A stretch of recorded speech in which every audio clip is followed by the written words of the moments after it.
Okay,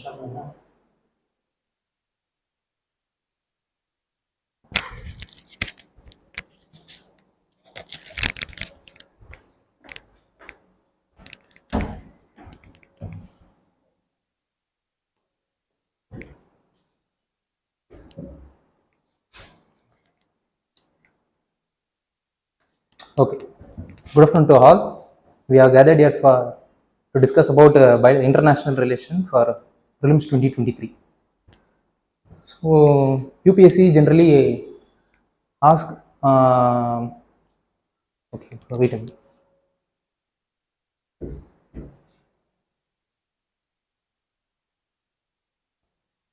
Okay. Okay. UPSC generally ask for about 5 to 6 questions in international relationship, and beyond 5 to 6 questions which comes directly from the international event that happening in around the world. There may be indirect question which may be asked regarding in economy or environment, geography, something connected to international relation connected to the other subjects. Okay, UPSC generally ask questions related to bilateral relation in this 4 divisions. First, okay.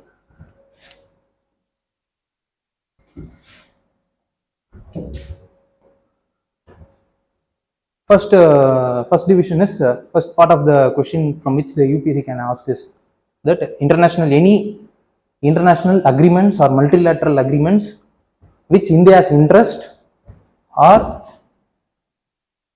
India is part of.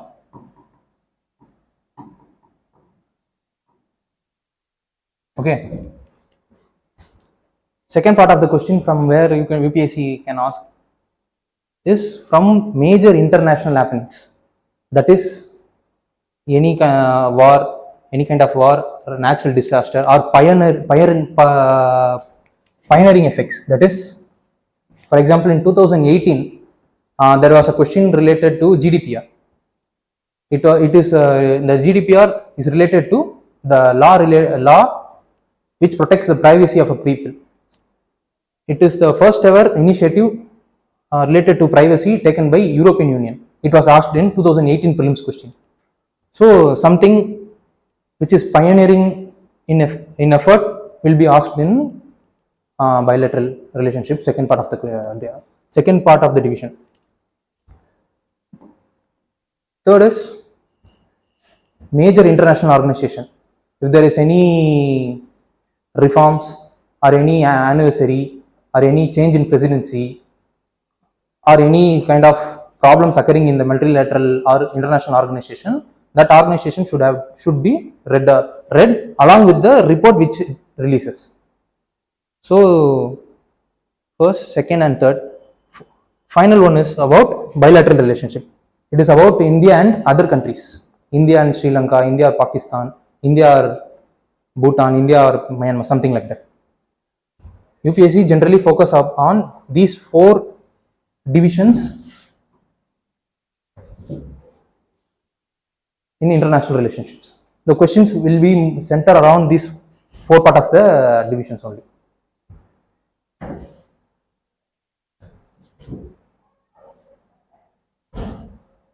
Okay.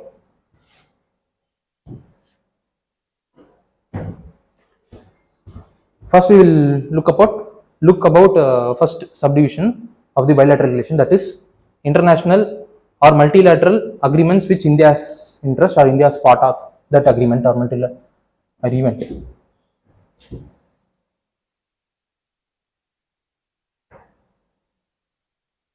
Okay.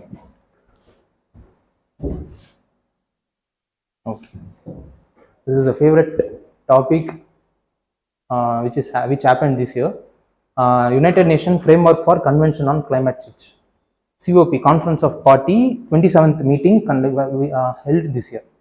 Whenever this kind of conference of party happens and the major breakthroughs, if anything is happening, means surely UPS will be asking questions related to UNFCCC. For example, you can see in 2016. We can see in 2016 there is a question related to UNFCCC.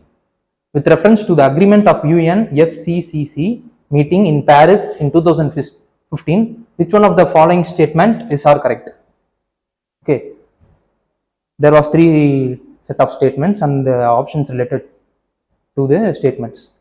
And another important part of the question is that whenever UPSC asks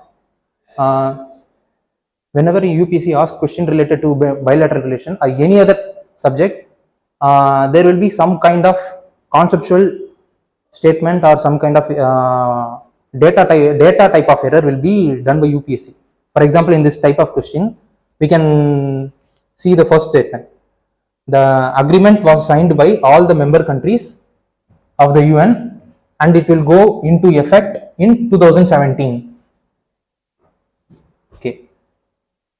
Yes, we all know that agreement was signed by, that Paris deal was signed by every UN member, but we are not sure about whether it got into effect in 2017. So we can have a question mark here. Second is that the agreement aims to limit the greenhouse gas emission so that the rise in average global temperature by the end of this century does not exceed 2 degrees Celsius or even 1.5 degrees Celsius above the pre-industrial level. Yes. If we read something related to Paris deal in day-to-day newspaper means we can able to pick that fact. It is till this year it is in these facts are getting repeated, and it is in news whenever the COP is taking place. So this statement is correct if we have read the normal newspaper itself. Third is that, see, the developed countries acknowledge their historical responsibility in global warming and committed to declare $1,000 billion a year from 2020 to help developing countries to cope with climate change. See, here the culprit is this fact. We can, just by reading the newspaper itself, we can say that developed countries have committed only about $100 billion, but they have not achieved it till today. They have not given even they didn't give even half of the amount which they have committed. Okay, so we can eliminate comfortably. We can eliminate this third statement. So we can look into the option. It is when the third statement is eliminated, the option A got eliminated, option B, C got eliminated, and option D gets eliminated immediately. So only the one statement will remain, either in data or in the conceptual part of the question. The UPSC will be making some trick.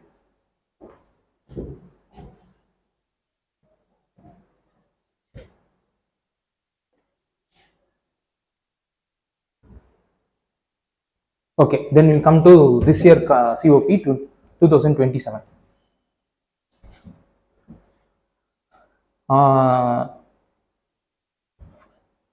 This year is 8th year of the Paris deal.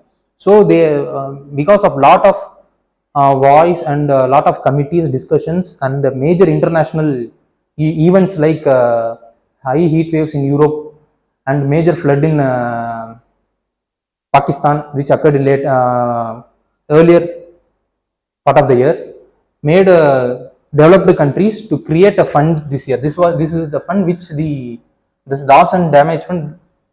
This is the fund which has been asked by the least developed countries and other developing countries, because they want a separate kind of fund which focus only on adaptation. So second outcome of the COP 27 is they're continuing with the mitigation work program which was set up last COP event, and it does not yield any result this year, but they have decided to continue till next year. That discussion about the mitigation work program which was set up in last year. Third is, this is the important thing.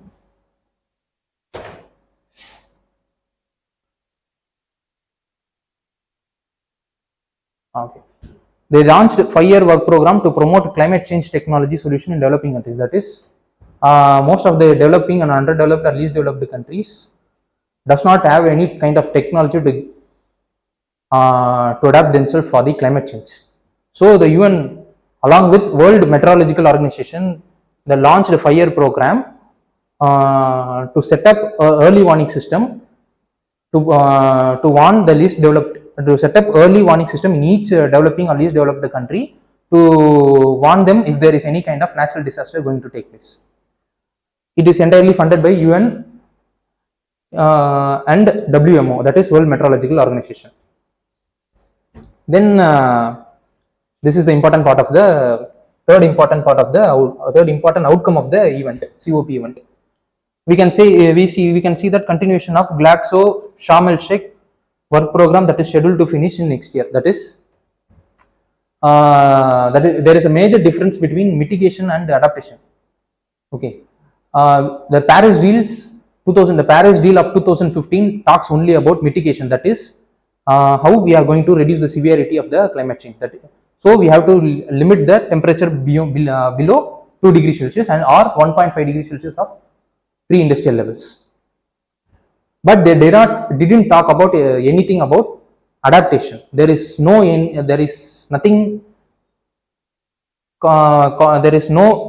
work program related to adaptation or any quantifiable target related to related to adaptation. So 2021, the last Glaxo summit of UNFCCC, the conference of parties set up a working program to study about the adaptation mechanism and what are the methods we needed to adapt to enhance the adaptation mechanism in each country, and what is the quantitative goals we can able to set. Fourth part of the outcome is they have set up an AWARE program, that is action on water adaptation resilience initiative, to make water as a key climate change problem and potential solution. Because we all know that because of climate change, the rivers and the oceans and the underground water, which is the important source of water for day-to-day living, is getting affected because of the climate change.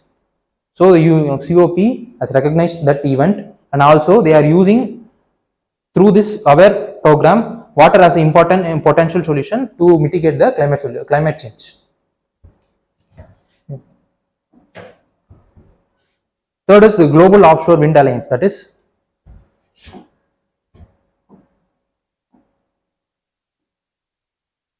was established to harness the offshore wind which is coming from the seashore. It is alliance to harness the offshore wind to increase the renewable energy or proportion of the renewable energy in the energy need of the country. That is the aim of this Global Offshore Wind Alliance. Okay, these are the major outcome this is the major outcome of the COP 27.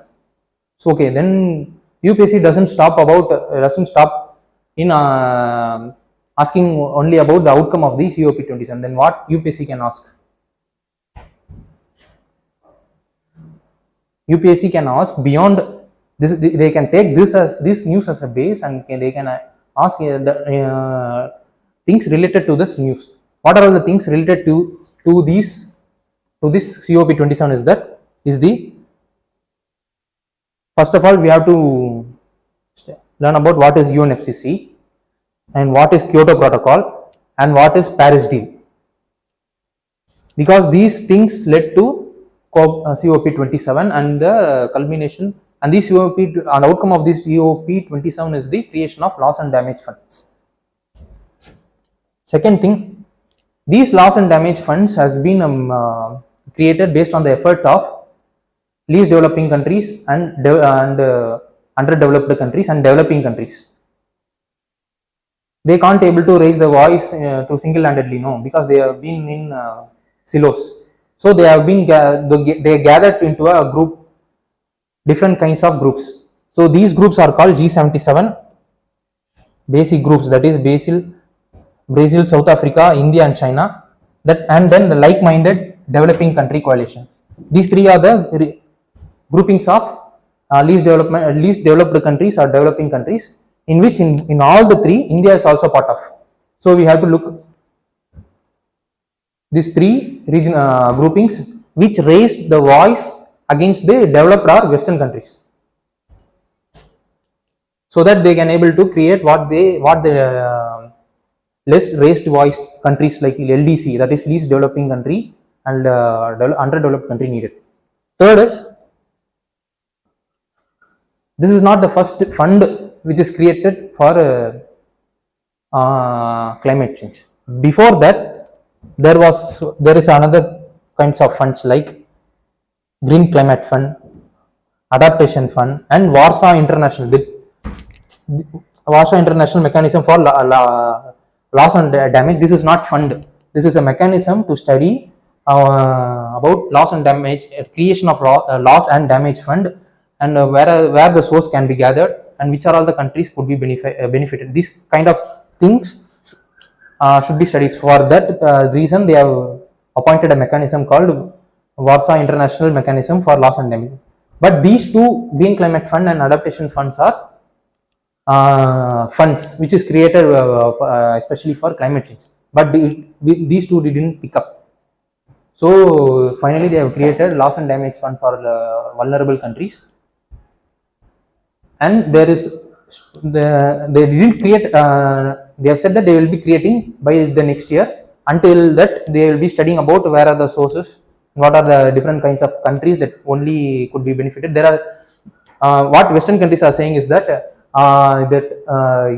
India and China, even though being a developing country, they are the largest emitter of the largest polluters in the world, next to US. So what the Western country is needed is that India and China, and like other developing countries, those who are all big emitters, should not be part of the loss and damage fund. But India is again fighting against that. So there is some negotiation taking place. So what this kind of negotiation will take some time to get quantified and result in the implementation of loss and damage fund. Until then, they have said that they will be creating it. Then we have to wait and see whether for next COP 28 what is going to happen. Okay, that's all. Is there any doubt?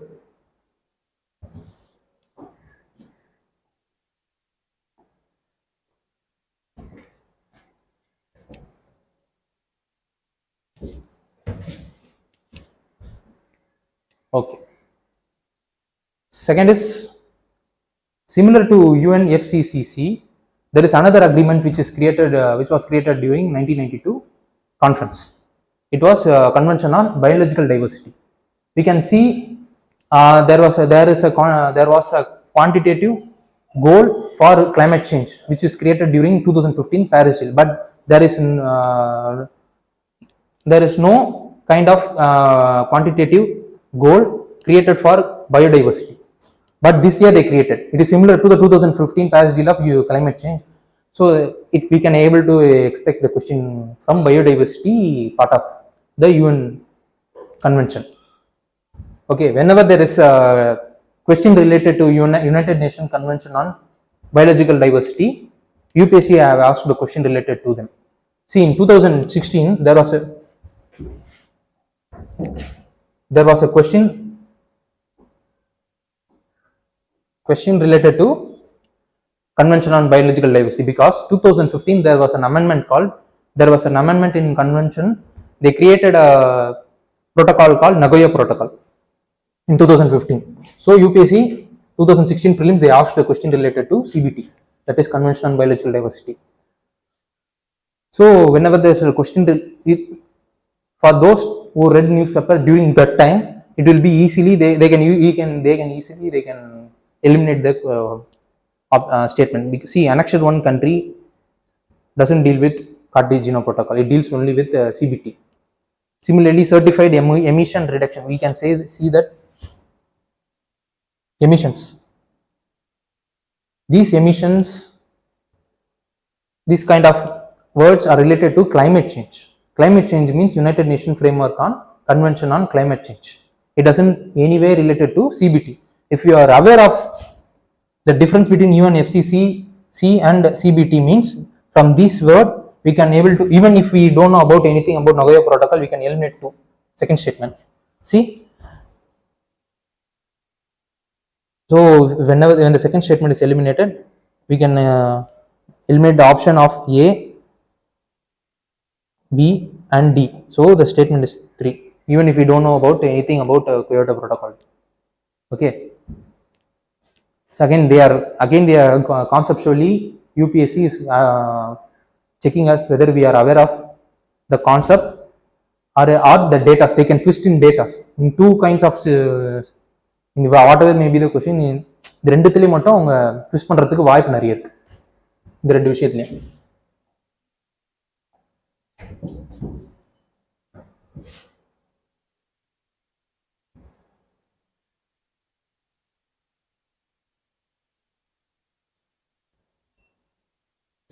Okay. See, global diversity framework. This is the framework for biodiversity, to conserve biodiversity. It aims to address biodiversity loss, restore ecosystem and protect indigenous rights. That is people those who are dependent upon the forest or the biodiversity or the local ecosystem. See, they have quantified the target for to preserve the biodiversity. 30% of the percentage of land and water considered important for biodiversity by 2030. That is, they have to save at least 30% of the land or water ecosystem by 2030 and mobilize at least $2 billion per year from public and private source for biodiversity related funding by 2030. Raising international financial flows from developed to developing countries to at least 30 billion per year. 30 billion per year for conserving biodiversity, not for climate change. This framework, again, this is not binding. We can see here that they have promised to mobilize $2 billion per year from public and private source for biodiversity related funding. Previously, when we saw a question related to Paris deal where they asked about $1,000 billion. So they can we have to be sure about the fact.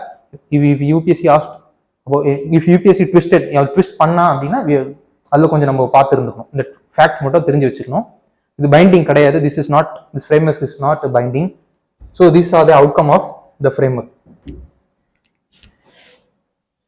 Okay. These are the things which UPSC can ask.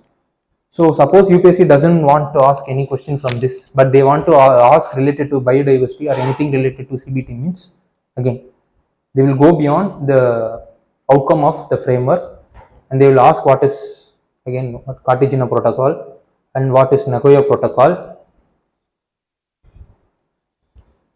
This Cartagena protocol is for biosafety. This Nagoya protocol is for equitable share of biological resource. Benefits that arise from the biological resources. Second is Biodiversity Act. In compliance with since India is being a member party to Convention of Biological Diversity, India has made an act, Biodiversity Act, to implement that convention in India. So where is the secretariat? We have to look into secretariat of CBD. And what is the HE biodiversity target? This we can say, this global biodiversity framework, we can say it as HE biodiversity target part 2, because this HE biodiversity target has some 20 targets which need to be achieved between 2011 and 20. So we have crossed 2020 and we are in 2023. So we have to create a reformulate or new biodiversity target. So they have made another biodiversity framework. We can say it as, there is another name, HE biodiversity target part 2. If in question paper there is something HE biodiversity target part 2 na, இந்த ஃபேக்ட்ஸ்லாம் நமக்கு ஞாபகம் இருக்கணும். Okay.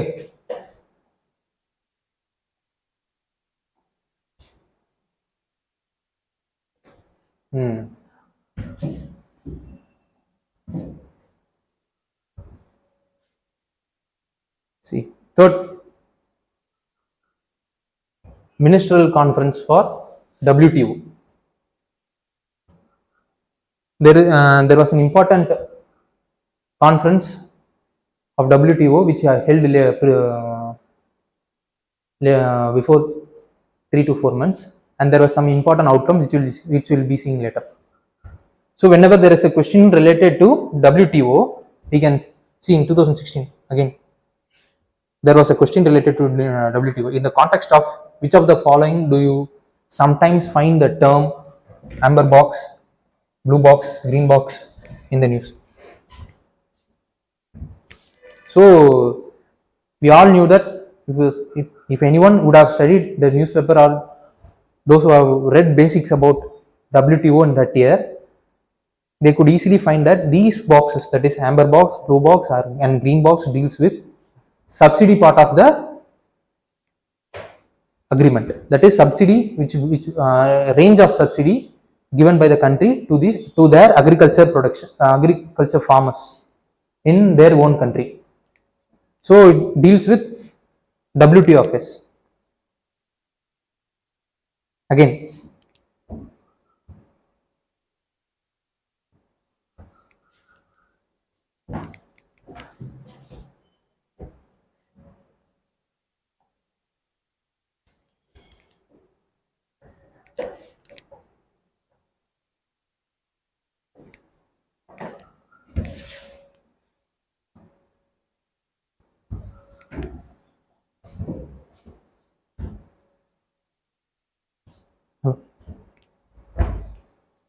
then what is the outcome of that WTO conferences? You can see WTO passed a multilateral agreement, that is to curb harmful subsidies on illegal, unreported and unregulated fishing for the next 4 years to better protect the global fish stocks. That is, they have sternly acted against that overfishing kind of things, which is directly impacting the ecosystem, that is aquatic ecosystem or the blue economy or the shore people, the economy of the shore people, those who are living are dependent on directly or indirectly on the oceans or the ocean and other living beings of the ocean. Okay, this is the first kind of agreement the WTO has made in relation to the environment. The agreement to curb the harmful subsidy which promotes illegal or unreported or unregulated fishing in the ocean. Okay, second, we can say that India doesn't have much infrastructure to go for deep sea fishing. India depends only upon the shore fishing and middle sea fishing. So, and also most of since India's longer coastline of more than 7,000 kilometers, there is huge chunk of population those who are dependent upon the ecosystem of the aquatic region or the ocean region. So this kind of agreement will be impacting those people are living in the shore and whose livelihood are dependent directly or indirectly on this aquatic ecosystem. So India negotiated and got exception from that subsidy that would assist small scale artisanal and traditional fishing. That is what I said before. India doesn't have the proportion of population those who are doing deep sea fishing is very, very micro percentage only. Those who are doing this kind of fishing, that is shore fishing or middle sea fishing, is not those people those who are going for those take up the livelihood immediately. They are doing it for years and years and ready for generation to generation only. தலைமுறையா செஞ்சுட்டு வராங்க. அதை ஒரு பையன் இன்னைக்கு வந்து படிச்சு முடிச்சுட்டு ஒரு ஃபிஷிங்க்கு வந்து நான் போகணும் அப்படின்ட்டு அந்த மாதிரி திடீர்னு போற ஆட்கள் வந்து குறைவு இந்தியாவில். தலைமுறையா இந்த ஃபிஷிங் இண்டஸ்ட்ரியை நம்பி அந்த இருக்கிற மக்கள் வந்து அவங்களோட எண்ணிக்கை அதிகம். ஸோ இந்தியா நெகோசியேட் பண்ணி இந்த சப்சிடிஸ்ல இருந்து they have got an exception.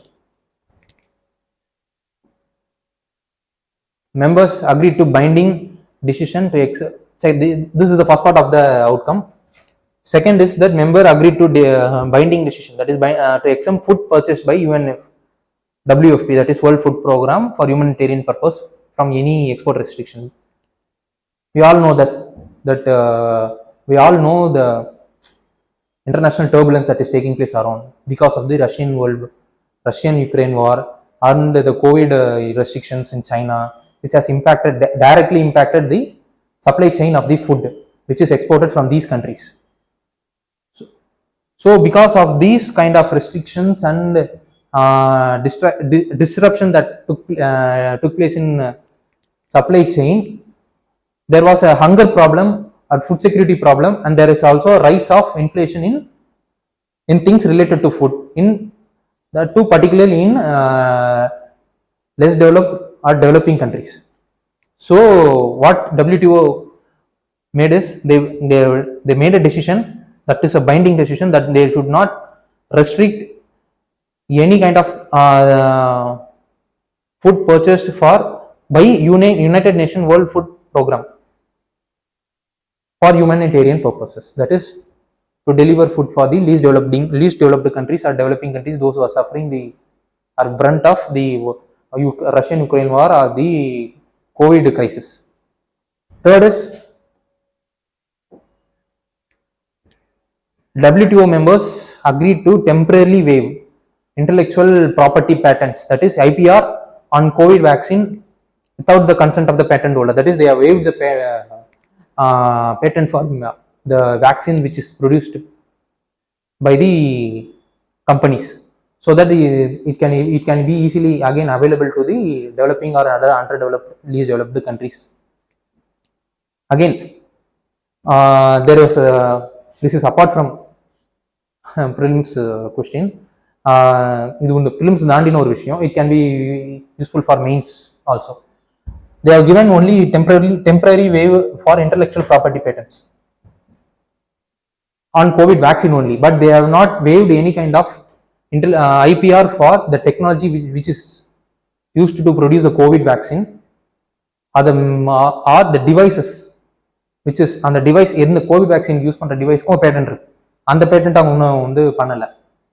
Technology transfer இருக்குல்ல, டெக்னாலஜி இந்த ஐடியா இருக்குல்ல, அந்த ஐடியாவை வந்துட்டு இன்னும் அவங்க வந்துட்டு வேவர் பண்ணல. வெறும் அந்த மெடிசனுக்கான பேட்டன்ட்டை மட்டும் தான் வேவ் பண்ணிருக்காங்க. அந்த மெடிசன் வேற யாராவது ப்ரொடியூஸ் பண்ணாங்கன்னா பேட்டன்ட் தேவையில்லை. ஆனால் டெக்னாலஜிக்கோ அந்த ஐடியாவோ நீங்க வாங்குறதுக்கு have to pay for the owners of the industries. This is again we can அது prelims-ல we can able to use these question points for the mains answer writing. Then if you basically can ask a question related to directly from these outcomes, or if they in the question base வச்சு so இதை தாண்டி இது ரிலேட்டடான விஷயங்கள் if they wanted to ask means they can ask directly about WTO and the major amendments of Doha amendments, its structures, and what are the functions done by the World Trade Organization to ease or to smoothen the free flow of trade in world countries. Second, since the outcome of the WTO is related to fisheries, we should note about the schemes that is in India that is related to fisheries are made by government of India or the state government, which is predominantly in use for the past 1 year. Third is the மூணாவது outcome is related second outcome is related to UN World Food Program. No, so we have to know about what is World Food Program, what are all the countries involved in, and where is the source of the funding, what kind of subsidies, at what rate they are UN is buying the product from the countries to அது வந்து ஒரு least developed கண்ட்ரிக்கு வந்து shipping பண்ண எப்படி வாங்குறாங்க, எவ்வளவு செலவாகுது, something like that we have to know about it. Third, since there is a outcome related to intellectual property rights, we have to know about the World Intellectual Property Organization, that is again related to intellectual property rights, and also WTO also WTOமே வந்து IPR related இஷ்யூஸை deal பண்றாங்க. For example geographical indication, trademark, trade secrets, copyrights, இந்த மாதிரி விஷயங்களும் they have been regulated. அதையும் பார்த்து வச்சுக்கோங்க. Fifth, what are all the COVID vaccines? Not only COVID vaccine, other kind of vaccines related to major infections, that is polio, malaria, chikungunya, இந்த மாதிரி விஷயங்களுக்கு இந்தியாவில் ஏதாவது வேக்சின்ஸ் ப்ரொடியூஸ் பண்றாங்களா அதையும் பார்த்து வச்சுக்கோங்க. Then we have to look into major diseases caused by bacteria and or viruses or protozoans or any other kinds of microorganisms. அந்த மைக்ரோ ஆர்கானிசமால ஏற்படுகின்ற டிசீஸையும் பார்த்து வச்சுக்கணும். அந்த டிசீஸ்க்கு வேக்சின் இருக்கா, அந்த வேக்சின் இந்தியாவில் இருக்கா, you have to check. Tablet காலம் போட்டு யூ ஹேவ் டு செக் பண்ணி வச்சுக்கிறது நல்லது. Okay,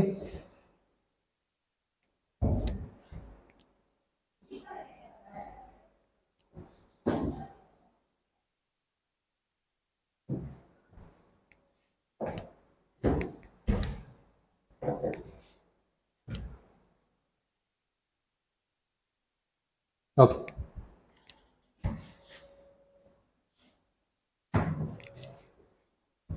This question, this part of the news is related to terrorism.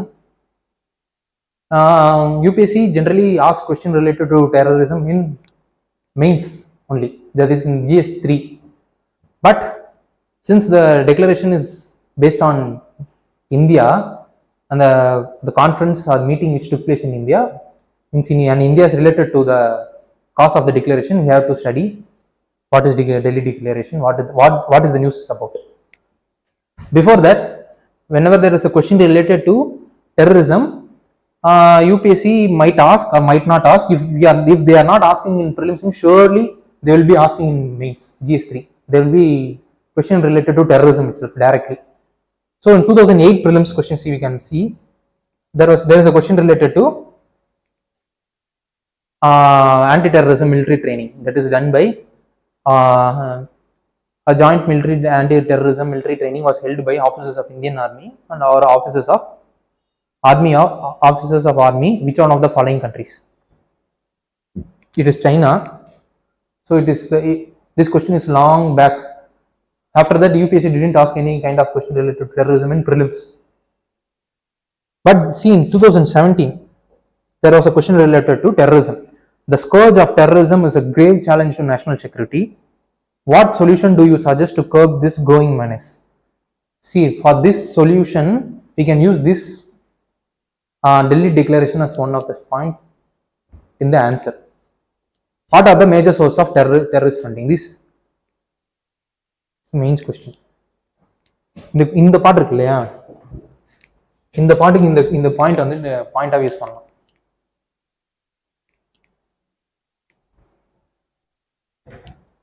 So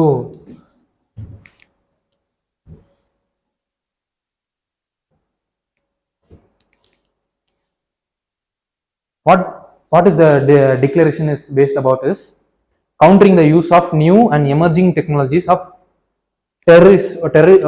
emerging technology for terrorist purpose. That is, we all knew that last 5 to 6 years or more than before 6 years itself, there is new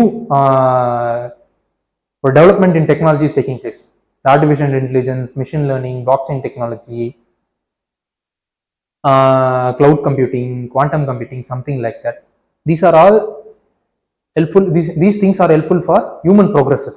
இதெல்லாம் வந்து ஒரு மனுஷனோட மேம்பாட்டுக்கு உதவும். But at the same time, these kind of technology have been used by terrorist groups to do illegal activities. That is, to mobilize funding, to mobilize people for terrorist organization, to train the people through online itself to terrorist organization, radicalize a certain section of people through online itself. So these are using drone technologies to transfer the weapons from one part of the country to other part of the country. These are the major happenings that is taking place in national security events. So in order to counter that, the declaration has been made. This declaration is இந்த declaration எதுனா அந்த new and emerging technologies for terrorist purpose curb பண்றதுக்கு யூஸ்ஃபுல்லா இருக்கு. See, it recognizes UN affiliated against terrorism initiative to foster collaboration with representatives of technological that is it is UN affiliated technological wing against the terrorism initiative to foster the collaboration between the technological industries, civil society group, academician, government to disrupt the terrorist ability to use the technology. Third வந்துட்டு India has made a voluntary contribution of about $0.5 million to the United Nations Trust to counter terrorism. This is the news. See, India is one of the important country that is affected by terrorism. So India is taking the initiative to donate. India வந்து first initiative steps எடுக்குது. அந்த United Nation trust fund to counter terrorism donate பண்ணி அதுலேருந்து அது பண்ணுற ஆக்டிவிட்டீஸ்க்கு ஹெல்ப்ஃபுல்லாக இருக்கு. So these are the outcome of the Delhi Declaration. So if the question is asked beyond what is Delhi Declaration or what the declaration is about, if UPSC want to ask question இதை தாண்டி கேட்கணும் அப்படின்னா they will be asking about we have to study UNGA, that is UN General Assembly, UN Security Council, and what is the difference between them? There is difference between them.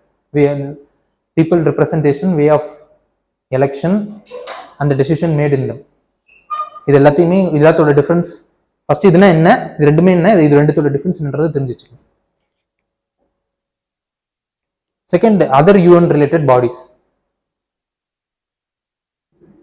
UN related bodies என்னென்ன இருக்கு அதை பத்தி தெரிஞ்சிச்சு.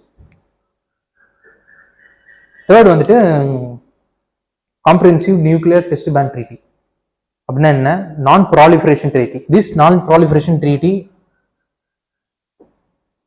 வந்து இந்த வருஷம் வந்து 50th year, that is 2020 50th year தான். 1970 அது நம்ம பின்னாடி பார்ப்போம். 1970 itself it is ஃபோர்ஸ்க்கு வந்துருச்சு. பட் ஆனால் 2020 because of COVID crisis they couldn't able to celebrate, but they are celebrating this year. We will see in the upcoming slide. And also what is Pokhran nuclear testing that India took place, India made in 1998, that is also 25th year. So we have to take you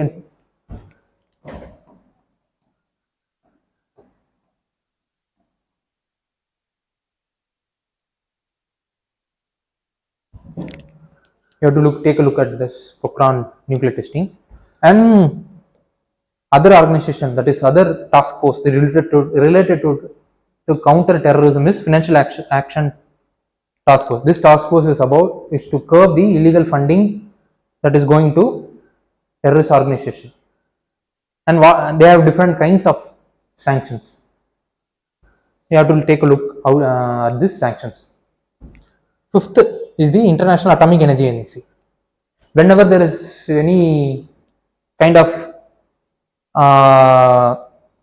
terrorism activities news is taking place, means there another complementary thing which will be we have to look into the part of இன்னொரு விஷயம் அதோட சேர்த்து வந்து nuclear side of the த்ரெட்டையும் நம்ம சேர்ந்து பார்க்க வேண்டியது இருக்கு. அந்த நியூக்ளியர் சைட் ஆஃப் த த்ரெட்டையும் நம்ம பார்க்குறோம் இல்லையா, சிடிபிடி, என்பிடி, போக்ரான் நியூக்ளியர் டெஸ்டிங், இது பார்க்கறது மூலியமா you have to look into International Atomic Energy Agency, because these agency is responsible for inspecting any kind of nuclear testing taking place for military purposes in any country.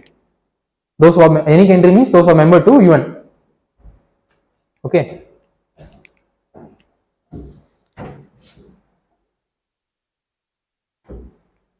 That's it.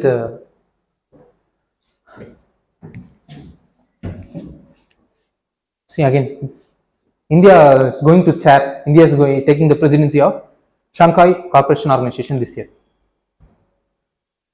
Till now there is no question related to SCO and prelims, but there is a question related to SCO in 2015 mains. You can see critically examine the aims and objective of SCO. What importance does it hold for India? Because India got admitted during 2017 only, but during 2015-14 period itself there is talks revolving around that India and Pakistan, that is, they are both will get inducted into SCO. So VPSC directly asked the question, what is the benefit for India related to the organization?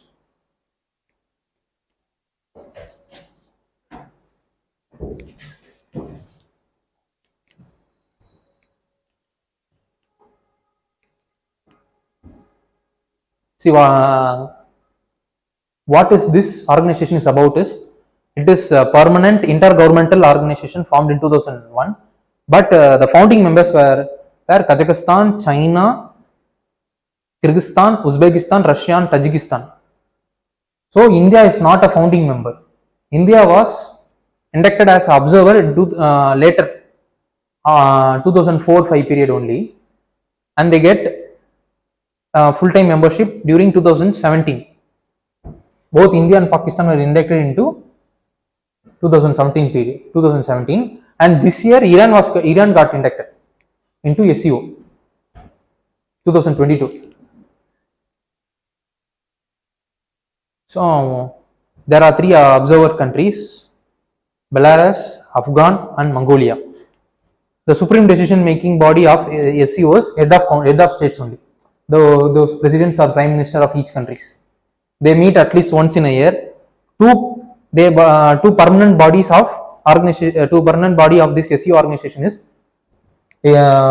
regional anti-terrorist structure based in Tashkent and SCO secretariat based in Beijing. Thus, this regional anti-terrorist structure body deals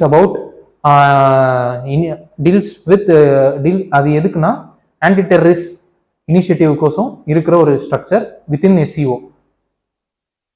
And SCO secretariat based in Beijing is for doing secretarial activities. That's it. So what we need to study further, if the question is not related to, if the question is not directly from the what is about Shanghai Cooperation Organization, then what the UPSC could ask in relation to the SCO. Map of the Central Asian and border countries, because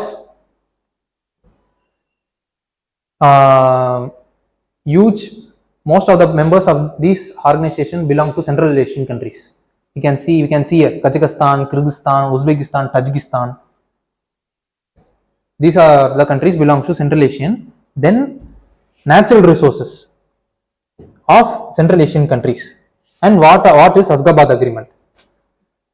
Why India was desperate to get into this SCO organization despite there is a presence of China and Pakistan is to capture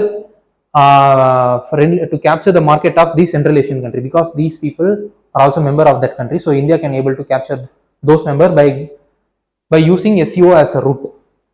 Why India want to capture the market of Central Asian means Central Asia is rich in resources which is useful for nuclear purpose, to develop ourselves in a self-sustained electrical outcome கோசம். நம்ம கோல்ல இருந்து nuclear இதுக்கு போறோம் இல்லையா, அதுக்கு சில natural resource தேவைப்படுது. அது வந்து சென்ட்ரல் ஏஷியன் கண்ட்ரில அது பெரும்பாலும் நிறைய இருக்கு. அது ஒரு purpose. Second, we have to, since India and Central Asia are not directly connected, in between there is Afghanistan and Pakistan. அதனால என்ன ஆச்சுன்னா, if we want to reach Central Asian means we have to always go to Pakistan, அப்படி போக வேண்டியது இருந்தது. So இனிமேல் வந்துட்டு இவங்க கிட்ட நம்ம டைரக்டா அக்ரிமெண்ட் இருந்தது அப்படின்னா, whichever route we can able to reach them, to reach their market. This Ashgabat agreement is agreement related to connectivity, to reach the Central Asian from the Asian countries. Why India made Ashgabat agreement is, India is using this Central Asian country to reach the European country, because அந்த பொருட்செலவு இருக்கு இல்லையா, fuel செலவு, அந்த ஆட்கள் செலவு, இதெல்லாமே வந்து சி வழியா கொண்டு போறதை விட நில வழியா கொண்டு போறது வந்து ரொம்ப ஈஸி. நில வழியா, அதுவும் இந்த சென்ட்ரல் ஏஷியன் மூலியமா அந்த யூரோப்பியன் மார்க்கெட்டை கேப்சர் பண்றது ரொம்ப ஈஸி, ரொம்ப டைம் கன்சியூமிங். ஸோ அந்த ரிசோர்சஸ் எல்லாம் கணக்கிடும் போது this Ashgabat agreement is very important for India. இந்த 3 reason trade, natural resources, connectivity to reach the Europe. This is the reason why India. And fourth reason is India. India comes Pakistan and China. We all know that there is a tussle going on between them, both the மூணு பேர்கிட்டயும். So SEO acts as ஒரு heat absorber where all the members can negotiate, they can able to talk related to their own problems. If it provides opportunity to deal with that kind of problems. That is the fourth important point why India entered into SEO.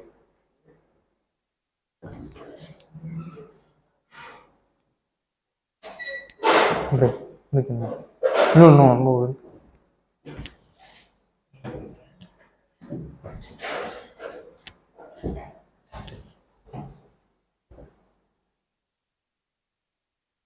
Okay.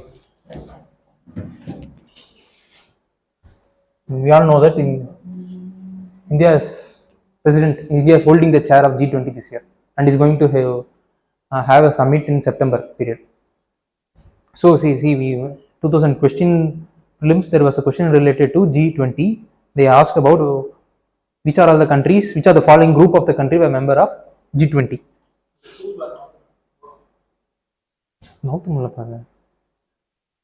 Okay. So they asked about who are all the member of the countries. Since important happening is taking place in G20 in India, we can expect question related to members or anything around the happening that is taking place in this year. இந்த happening வச்சு கூட கேட்கலாம், member மட்டும் இல்லாம. அது என்னன்றதை பார்ப்போம்.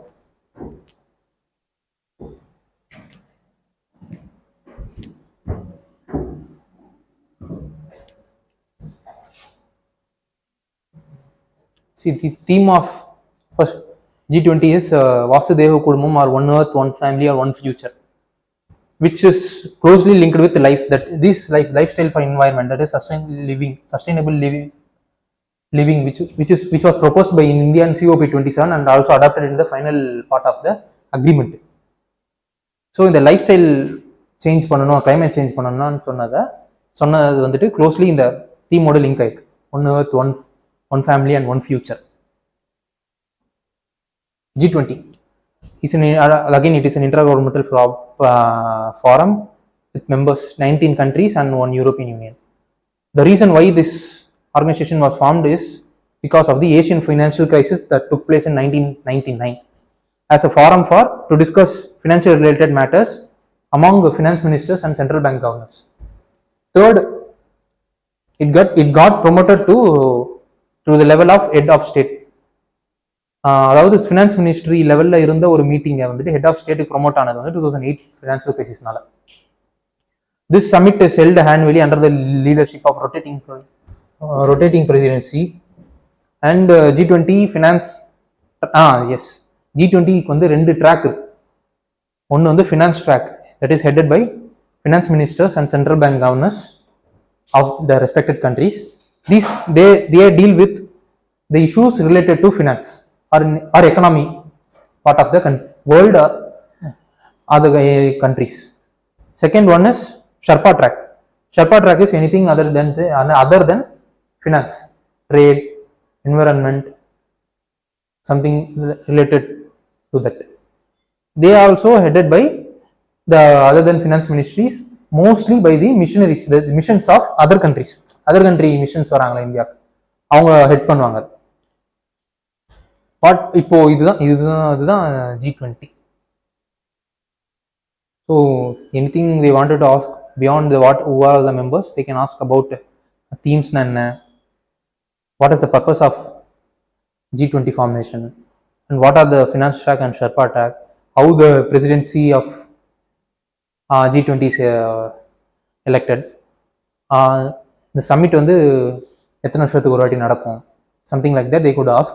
So if UPSC wanted to ask beyond the G20 means they can ask about other regional groupings like Asia Pacific, APEC, Asia Pacific Economic Cooperation என்ன, RCEP, that is Regional Comprehensive Economic Partnership னா என்ன? India வந்து இதுல இன்னும் member ஆகல. It is again 2020 I think so. They asked question related to RCEP.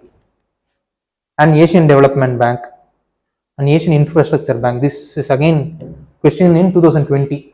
They asked about what is a Asian Infrastructure Bank na enna, Asian Infrastructure Investment Bank na enna, major shareholders yaar அந்த மாதிரி கேட்டிருந்தாங்க. Third, another two regional grouping is SAARC and BIMSTEC. And again இதுக்கு முன்னாடி India வந்துட்டு G20 presidency hold பண்ணிருக்காங்களா, இதான் first டைமா இல்ல hold பண்ணிருந்தாங்கன்னா இது எத்தனாவது வாட்டி யூ ஹேவ் டு சி அப்படின்றதையும் பார்த்து வச்சிருக்கோம். அவ்வளவுதான் இந்த G20ல.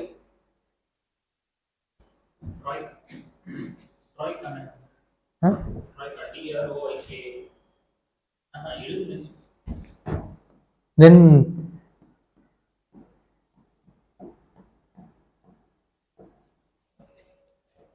associated with G20. Former president, current president, future president. Yes. Then we have to look into Troika. What is Troika?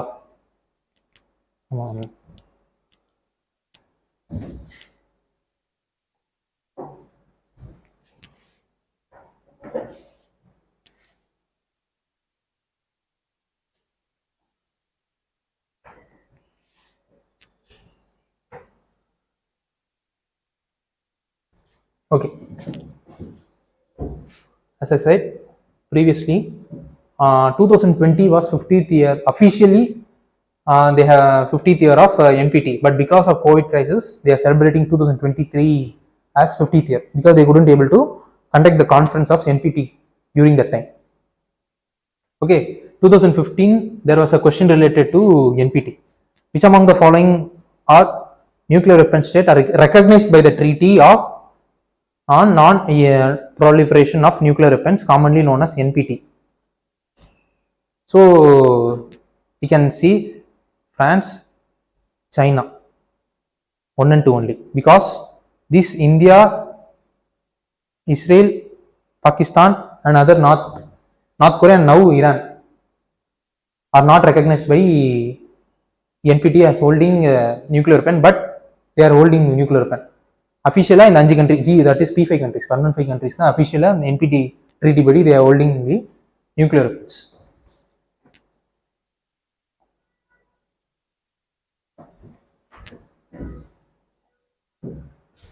Okay, so what is the news related to it? It is the only binding commitment in a multilateral treaty to the goal of disarmament of nuclear weapon in states. In countries, the treaty defines nuclear weapon state as those built and tested nuclear explosive device before 1967. That is the P5 countries, permanent 5 countries.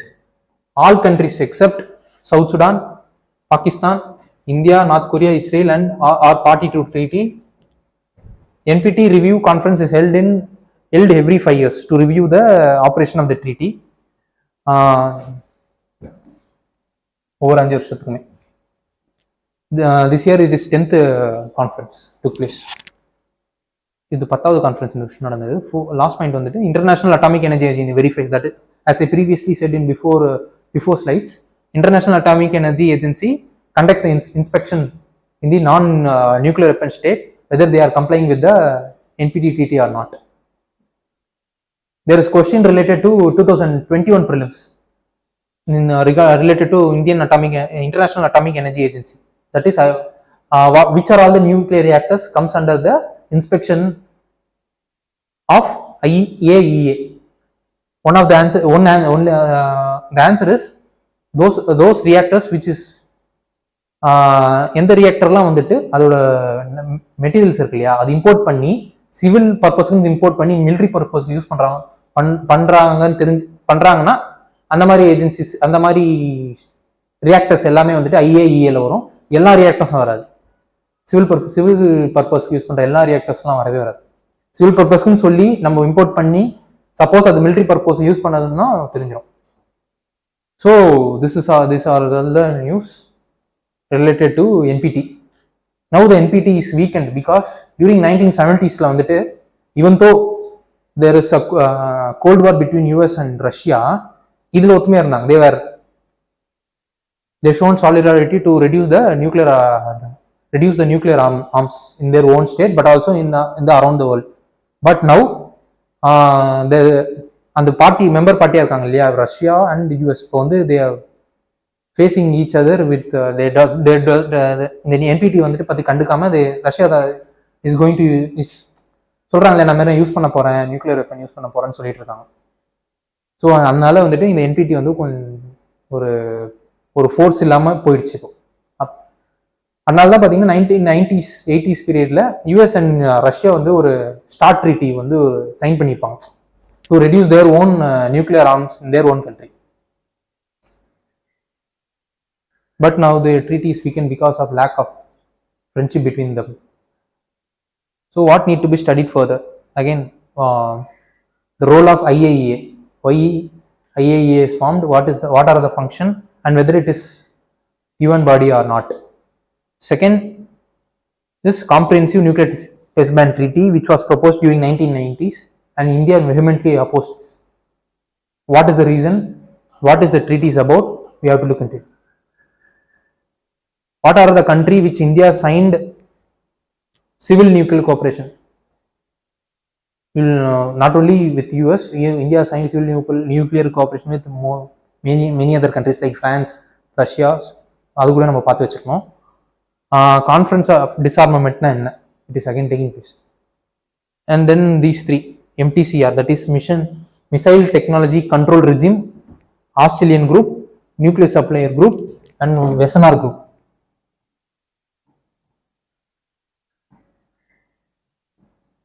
These four groups, except this, India is part of all the three. So India is vying to get into the nuclear supply group, which is again blocked by China, because they doesn't want India to be part of this group, because if they are the part of the group means group India does not want to sign NPT sign பண்ண தேவையில்லை. ஆனால் sign பண்ணாதான் உள்ள விடுவேன்னு சொல்லியிருக்காங்க. Accept China எல்லாமே பரவாயில்ல, sign பண்ணலனாலும் பரவாயில்ல, you can come இன்டுன்னு சொல்லிட்டாங்க. சைனா மட்டும் பிளாக் பண்ணிட்டு.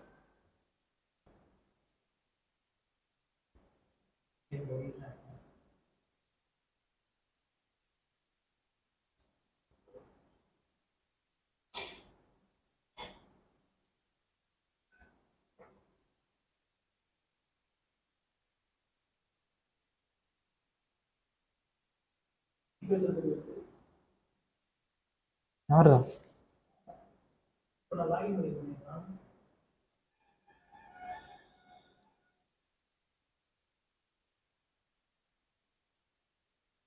யாருதான்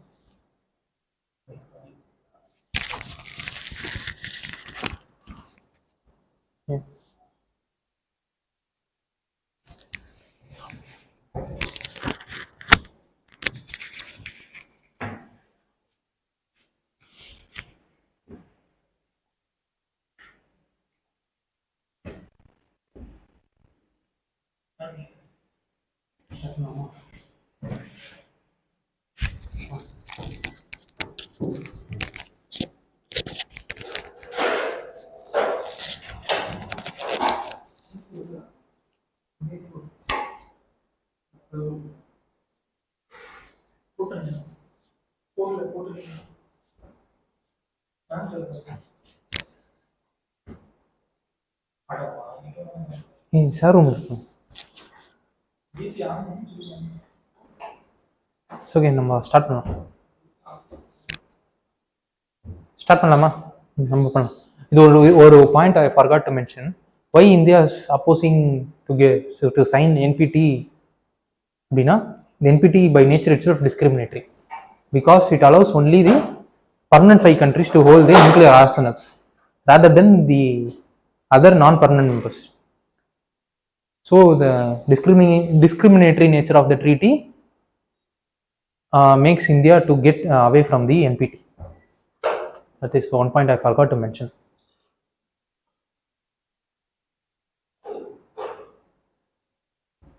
Second part of the international relation is Major international happenings, that is the war, natural disaster, or pioneering effect. Pioneering effect means, as I said before, the GDP are like laws or any other pioneering effect made by other countries, which has been spoken, நிறைய பேசப்பட்ட ஒரு பொருளா இருக்கிற ஒரு விஷயங்களை வந்து second part of the கொஸ்டின்ல கேட்பாங்க.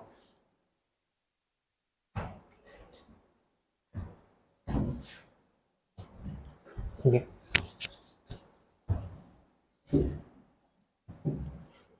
We all know that last year, that is in June-July period, Pakistan suffered a heavy disaster because of the flood due to excess rainfall.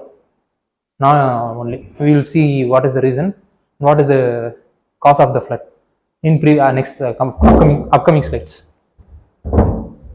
Okay, so there was a question similar to the Pakistan flood, which was asked in 2011 prelims question, that is Australia, same like because of the La Nina phenomena, there was a flood in Australia 2011 time, during 2011 time. So there was a question related to what is La Nina and El Nino phenomenon. So you can expect question, if UPSC want to ask similar like question into which they asked in 2011, means they can ask about what are the causes of Pakistan floods, or if they want to ask, make this question as a base of their reason for questioning, and they can ask anything on the cause of the flood மட்டும் இல்லாம other thing which is related to the cause of the floods. Okay, அது என்னன்றதை நம்ம next coming slideல பார்க்கலாம்.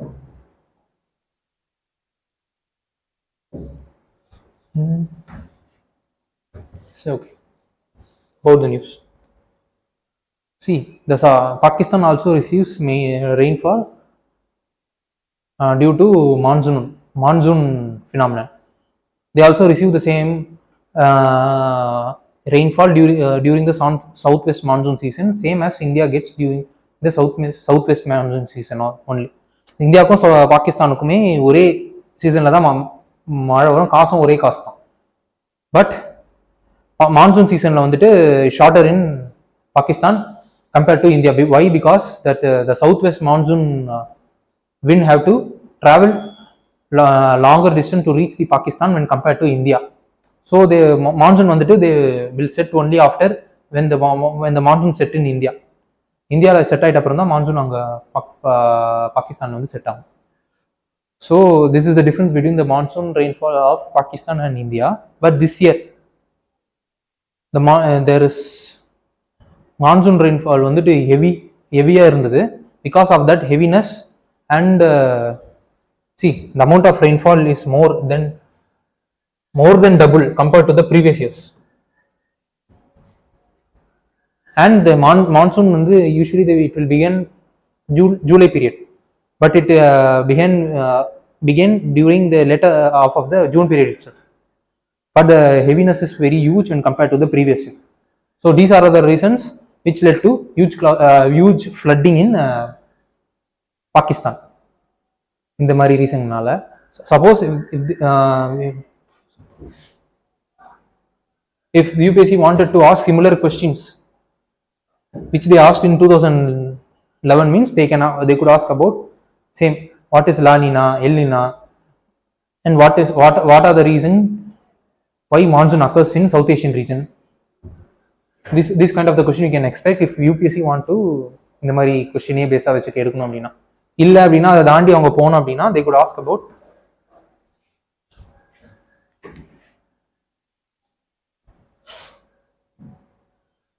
they can ask about monsoon rainfall. What is Sendai framework for disaster risk reduction, which was formed during a United Nations conference on 2015. It is the framework related to reduce the risk related to the disaster. What is coalition for disaster resilient infrastructure? This is the initiative of India. Since it is an initiative of India and it deals with disaster events, so we have to take a look at it. Since it is directly connected to the natural events or man-made events, இது டைரக்டா வந்துட்டு connected to the natural event which took place in Pakistan. Fourth, as we saw in previous slide, that is first news, United Nations Framework Convention COP27, where we have mentioned that UN along with WMO, that is World Meteorological Organization, has proposed a 5-year program to install adaptation devices, that is early warning system, in each underdeveloped or less developed countries to warn them if there is any kind of disaster that is going to take place. The entire cost is borne by WMO. Okay, then this is the important thing. You have to look into map of Pakistan, what are and Indus River, what are the tributaries which the Indus River depends upon, and also if whenever we are looking into map of any region, means first we have to look into the soil, the kind of vegetation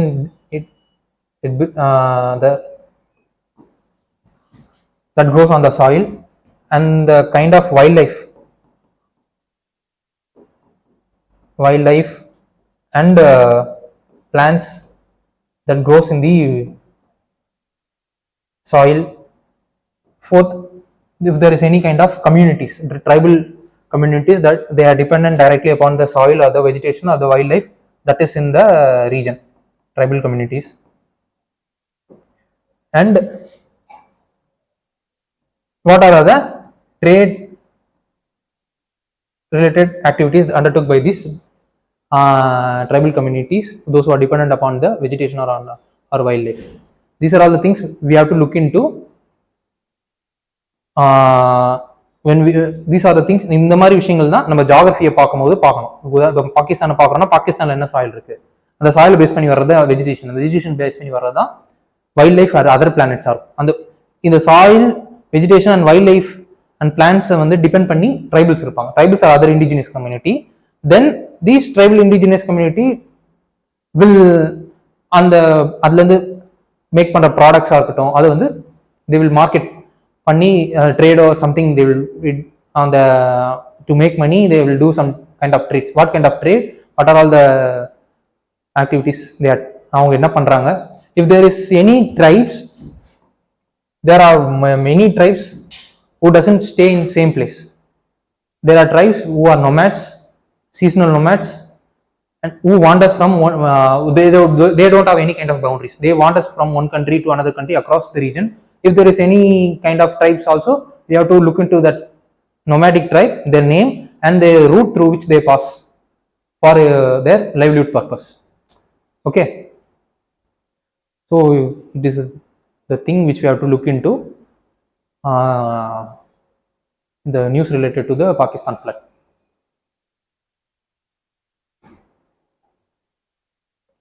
Next part of the question,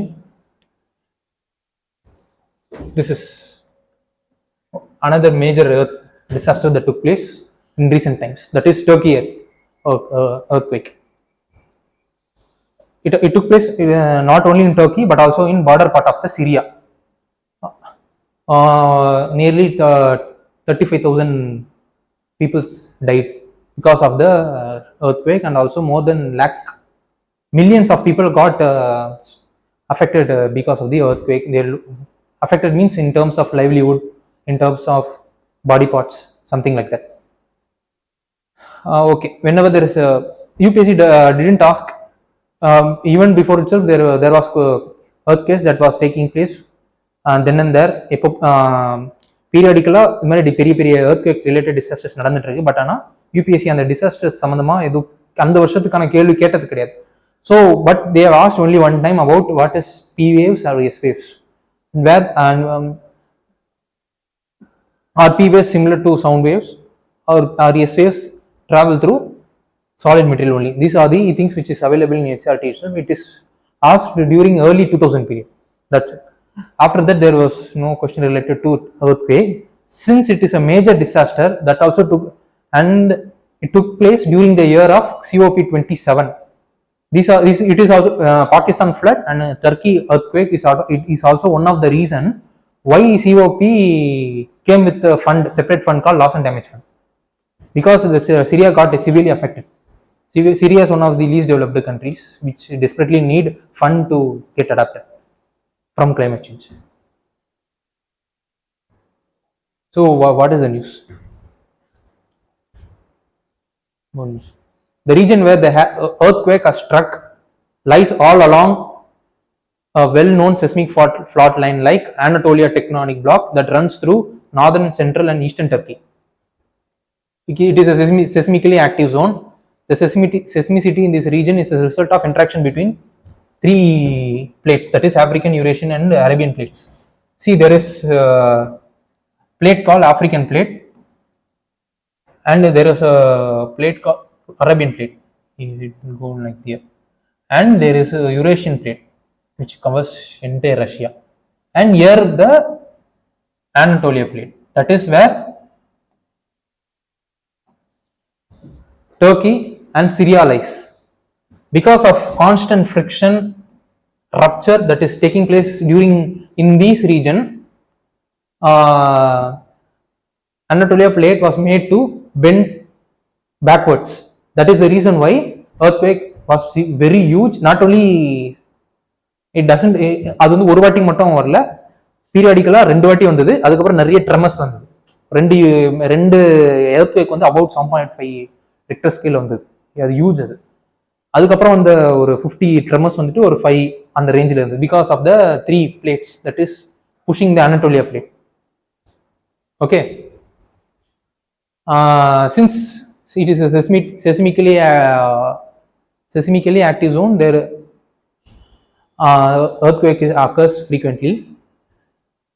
The Arabian plate, see, this is the phenomenon. This is what I explained. The Arabian plate was pushing northward, which is which results in, that is, this is the Arabian plate, which pushed north, which was pushing northward. Because of these two plates, it pushed the Anatolia plate. Anatolia plate got backward and bended. See, earthquake occurs all along the Turkey fault. The devastation earthquake occurred from shallow depth. The region where the earthquake, that friction, that is the focus of the earthquake is அந்த depth வந்துட்டு shallow depth. அங்கிருந்து தான் அந்த earthquake அந்த waves வந்து start ஆச்சு. Whenever there is a seismic waves from the shallow depth, means that the earthquake will be very huge. Whenever there is a seismic waves அது deeper டெப்த்ல இருந்து வந்ததுன்னா அது வந்து அந்த எர்த்குவேக்கோட இன்டென்சிட்டி ரொம்ப கம்மியாக இருக்கும். ஏன்னா அது ரொம்ப லாங்காக ட்ராவல் பண்ணி வரணும், அதோட வெலாசிட்டி வந்து கம்மியாயிடும். Since it is a shallow depth earthquake, the damage was very huge. This is the reason why the earthquake took place. So if UPSC wanted to ask directly these, இப்போ UPSC இந்த நியூஸே கொஸ்டினா மாற்றணும்னாலும் மாற்றலாம். if they wanted to ask the newsல இருந்து, if they wanted to move beyond and ask something related to this news, means they can ask what is earthquake, how the earthquake occurs, how it is measured, that Richter scale, what is magnitude, what is intensity. Based upon this magnitude and intensity, the earthquake will be measured. What is magnitude and what is intensity, அது நம்மளுக்கு தெரிஞ்சிருக்கணும். What are primary and secondary waves? Then again, what is the difference between shallow and deeper earthquake? That is the earthquake wave that occurs from the shallow depth is shallow earthquake, deeper depth is deeper earthquake. The intensity will be very huge, the intensity will be very less.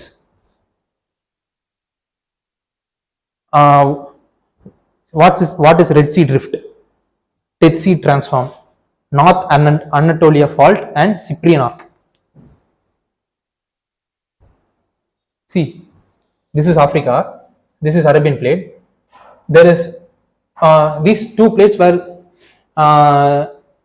same. இந்த ரெண்டு பிளேட்மே வந்து ஒரு காலத்துல வந்து ஒட்டி இருந்தது. Because of the fault வந்து they get separated and the river form. That sea is called Red Sea. So it is called Red Sea drift. Same as like Dead Sea transform. Same, they are North Anatolia fault. Sorry, this is Anatolia. Here there will be a fault. And Cyprian arc. What is Cyprian arc? Then we have to look into geography of entire Middle East. Then again, as I said, if you are looking into geography of some region or some country, means you have to look into the soil, vegetation, wildlife, and the if any people dependent on these kind of things. That's it. If இந்த நியூஸ்ல இருந்து வெளியில போனா இதெல்லாம் போலாம். Mostly இதுல cover ஆயிடும். We can able to answer the question. If suppose if we are not able to, if the question is not coming from these areas, means we can able to bring answer from by இந்த இதுல இருந்து வர knowledge மூலமா நம்ம we can able to eliminate and bring the answer from that question. Okay.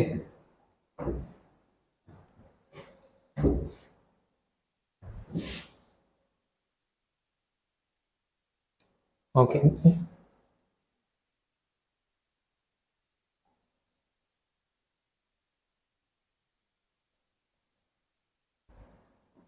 This is the first year of Russian-Ukraine war. See, last year there was question related to United Nations credential communities, which was in indirect question related to Russian-Ukraine war. It is see again, as I said before, whenever there is a question related to international relation or any other subject related question, UPSC will be twisting in concept or in any kind of facts. See, for example, it is a committee. If those எனக்கு இப்போ நிறைய பேருக்கு இந்த credential கமிட்டினா என்னன்னு தெரியாது. ஆனால் இந்த கமிட்டிக்கு இப்போ இதுதான் இந்த 3 ஸ்டேட்மெண்ட் கொடுத்தா இது ஆன்சர் கொண்டு வரணும் அப்படின்னா, first we have to read. It is a committee set up by UNSC, that is UN Security Council, and works under its supervision. இது தெரியல, ஸோ வச்சிருப்போம். It traditionally meets in March, June, September every year. அதுவும் தெரியல. It assesses the credential of all UN members before submitting a report to General Assembly for approval. So this credential committee is doing some is assessing some credential of all members and submitting it to General Assembly. Whenever any party is forming a committee, means for any kind of purpose, that committee will submit the report to the head only, not to some other head. So if this question is correct, means this question will be wrong, because it is submitting the report to UNGA. And what in the question la enna irukna, it is the committee that it is under supervision of UNSC. Both are different. So if it is correct, if it is it will be wrong. And second is UNSC deals with security related issues, but the credential means not it security related மட்டும் கிடையாது, economic other dimension of the country also deal பண்ணும். So அப்படி வச்சு பார்க்கும்போது this statement will not be correct. And again, ஒன்று தப்பு, B and D தப்பு. ஓ A இல்லைனா C. இந்த கொஸ்டின் நமக்கு தெரியும். It traditionally meets in March, June, September every year. So நம்ம ஒரு நியூஸ் பேப்பர் பார்த்துட்டு இருந்தாலே தெரியும், லாஸ்ட் 1 year UN ஃபார்ம் பண்ணது. They will form whenever there is a need. இப்போதான் ஃபார்ம் பண்ணணும், அதுவும் பர்ஃபெக்டாக ஃபார்ம் பண்ணணும் அப்படின்றது கிடையாது. For example, during the time of COVID, they doesn't hold any kind of meeting. 2020-21 பீரியட்ல வந்துட்டு எந்த கைண்ட் ஆஃப் மீட்டிங் அவங்க ஹோல்ட் பண்ணல. ரெண்டாவது, ஸ்பெசிஃபிக்காக இந்த டேட் டைம்லாம் they don't have, but they will have some range. They can have June டிசம்பர்லேருந்து இந்த டேட்லேருந்து இந்த டேட்குள்ளே மீட் பண்ணணும் அப்படின்ற ரேஞ்ச், ஒரு 3-4 மாதத்துக்குள்ளே மீட் பண்ணணுன்ற ரேஞ்ச் தான் இருக்குமே கண்டி ஸ்பெசிஃபிக்காக மார்ச், ஜூன், செப்டம்பர்ன்ற எந்த ஒரு ஆர்கனைசேஷனுமே மீட் பண்ணாது. ஸோ அதை வச்சு பார்க்கும்போது 2 தப்பு, 3 only will come out of sense. So what I am telling from this kind of elimination method is, we have to be strong in the basics of the organizations. Why the organization is formed, what is the reason for that organization.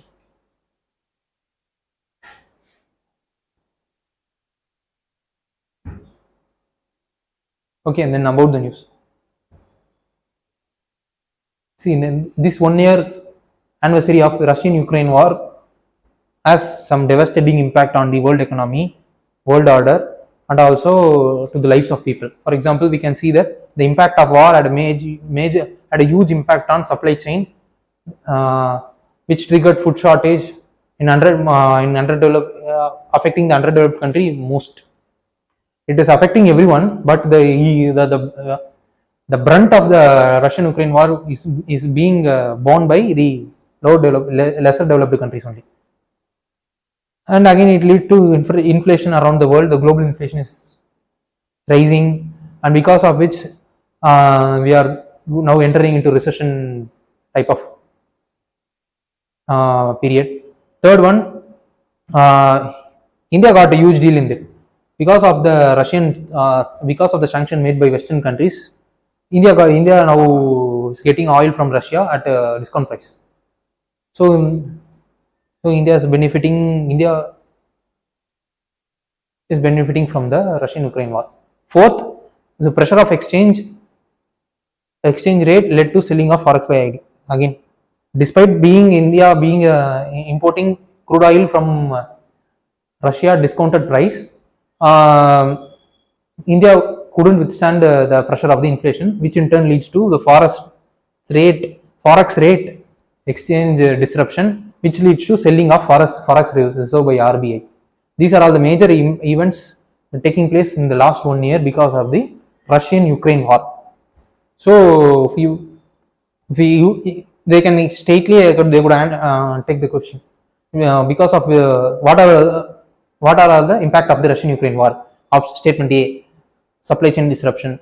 Statement B, rise in inflation. Statement C, fall in exchange rate of many developing country. All the statement will be correct. If they want to go beyond these news and wanted to ask question related to this news, means we have to look into what is NATO, North Atlantic Treaty Organization, SEATO, Southeast Asian Treaty Organization, CENTO, who are all the member of it, and why India is not the member of any of the three party.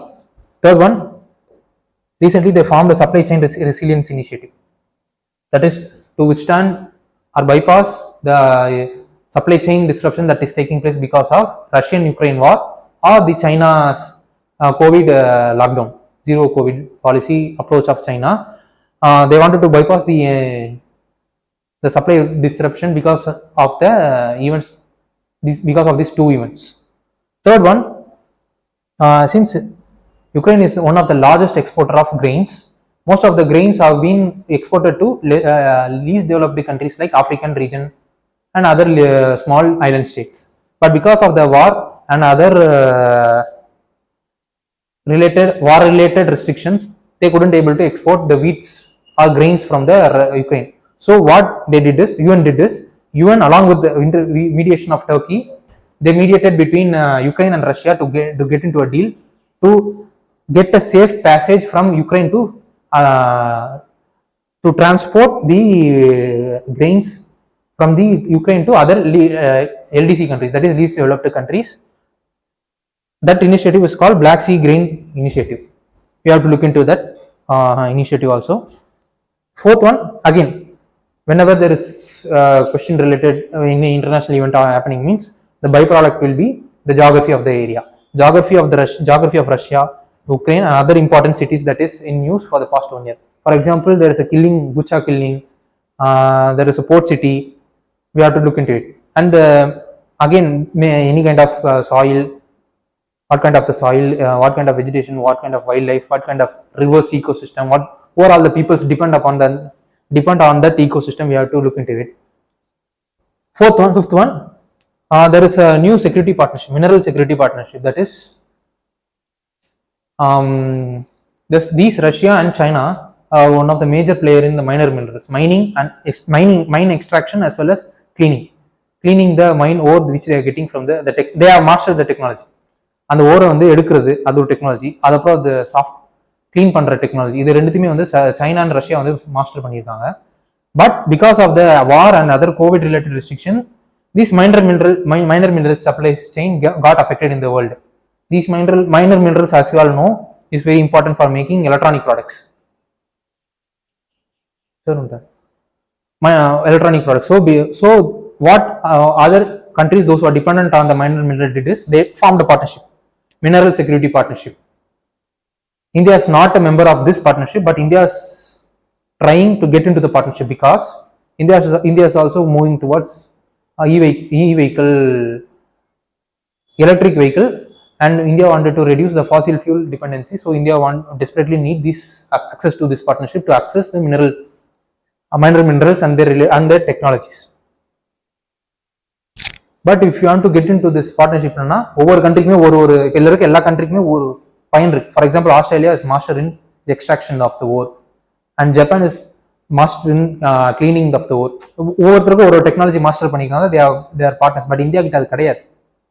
So India பார்க்குது இப்படியோ போகணும் அப்படின்னு.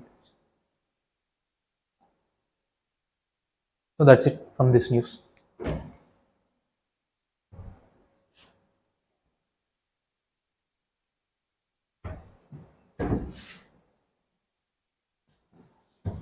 Fourth one, Indian Antarctic Act. See, there was a question related to the polar part of the activities that is taking place in the polar region of the world. There was 2022 prelims question related to polar code. Okay. Similarly, since the India has passed Indian Antarctic Act because of the international agreement which is India part of, that is Antarctica Treaty, India has made a legislation. So if India has made a legislation to implement that treaty, so based upon the previous year question paper question, India இந்த வருஷமும் இந்த டைரக்டா Antarctic ட்ரீட்னா என்னன்றது கூட கேட்கலாம், இல்லை something related which will நம்ம என்னன்றதை பார்ப்போம் next slide.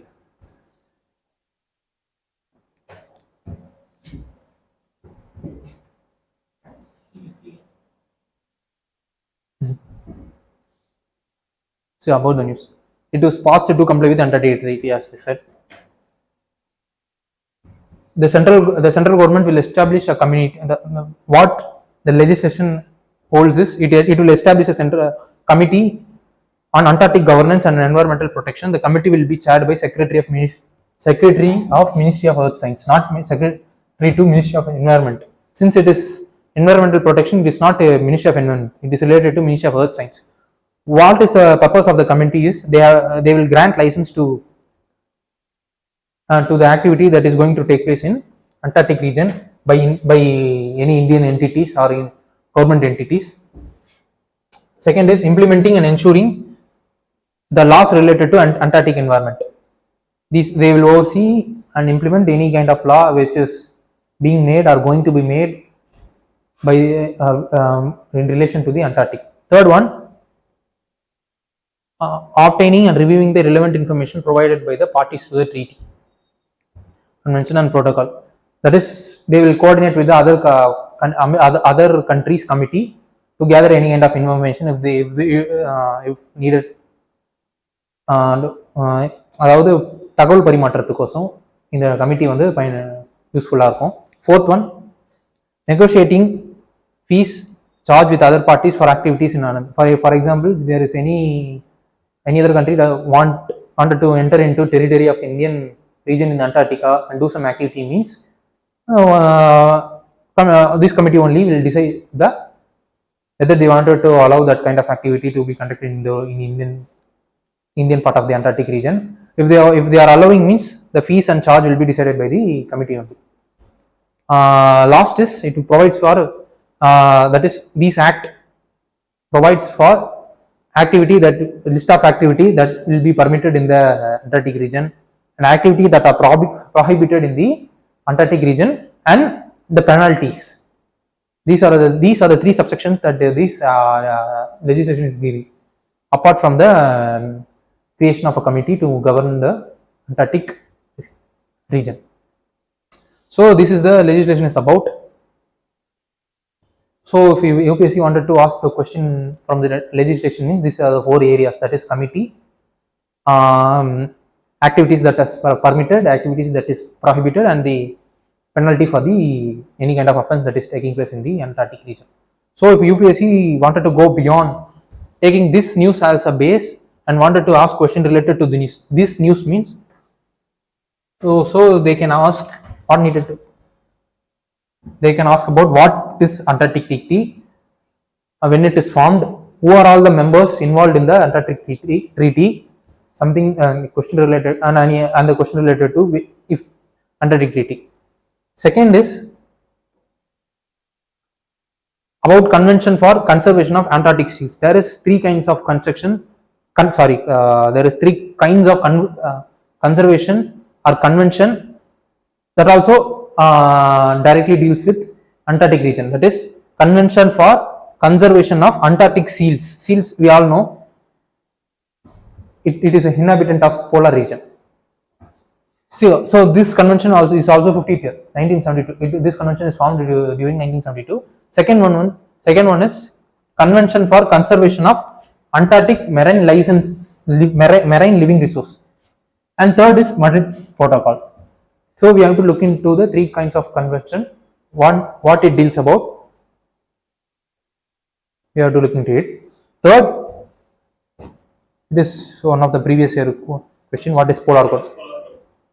Polar code, the shipping related activities வந்துட்டு ரெகுலேட் பண்றதுக்கு யூஸ் பண்ற ஒரு கோட் அவ்வளவுதான். Polar region, that particularly in Arctic, not on. Okay. What is INDAC? India's observatory in Arctic region to monitor any for research kind of activity, because Arctic region is having heavy influence on the monsoon of India. So if in order to understand the monsoon means, we have to understand the Arctic region also. So India has made a observatory in INDAC region, that is Arctic, India Arctic. This is the prelims question 2011 or 2013, I don't know, but they asked what is INDAC deals about. And last one is about Arctic Council. So if UPSC wanted to go beyond this, finally forgot to mention, India is having a station in Arctic and Antarctic region. What are all the station? What is the name and when it is formed? You have to look into it. Finally, whenever, as I said, whenever there is region that is taking bilateral event that is taking bilateral events that are taking place, we have to look into the geography side also. Antarctic means what kind of soil, what kind of vegetation. It doesn't hold any kind of vegetation. What kind of living wildlife animals it has, and that's it. All adukku mela illa.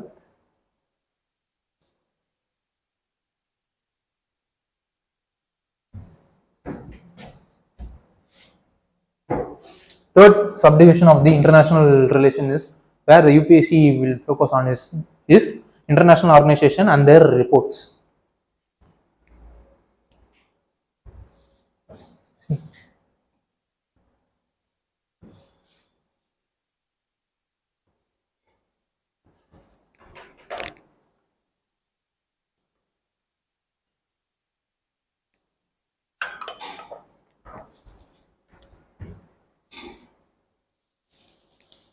IMF provided a bailout package for Sri Lanka, which is suffering because of economic turmoil. See, we can see the previous year question related to IMF. See, rapid financing instrument and rapid credit facility are related to provision of which of the following provisions of which of the following lending by which of the provision of which of the lending by, sorry, there is some error. Provisions of lending by which of the following? By which of the following? Okay. So as I said, grammar mistake. So as I said, if we are clear about the core mission or the vision of the every organization, we can able to easily eliminate the options.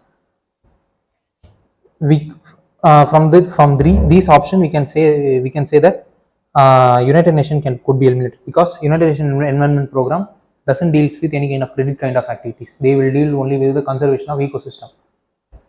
Second one, Asian Development Bank.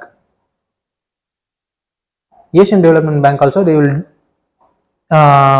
deal with credit kind of activity, but it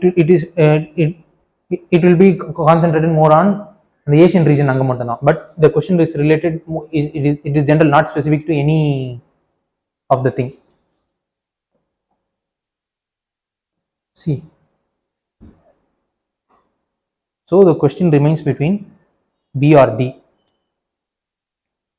We all know that World Bank was formed to enhance the development in the member countries. IMF was formed to enhance any kind of balance of payment crisis or exchange rate crisis. To stem the crisis taking place due to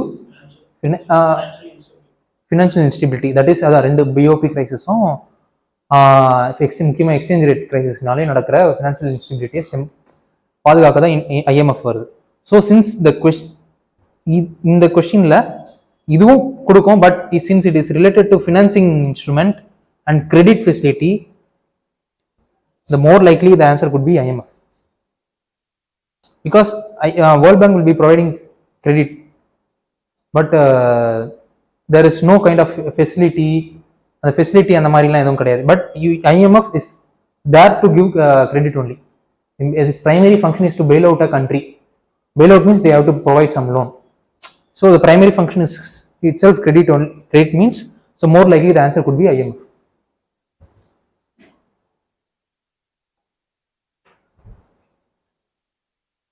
but united நேஷன்ல வந்துட்டு இந்த credit கொடுக்குற வேலை வந்துட்டு கொஞ்சம் கம்மி கொடுப்பாங்க. But ஆனால் மற்ற டெவலப்மெண்ட் ஆக்டிவிட்டிஸ் கம்பேர் பண்ணும்போது ப்ரொபோர்ஷன் கம்மி. IMF வந்து ரொம்ப அவங்களுக்கு பிரதானமான வேலையே வந்து கிரெடிட் கொடுக்குறது தான்.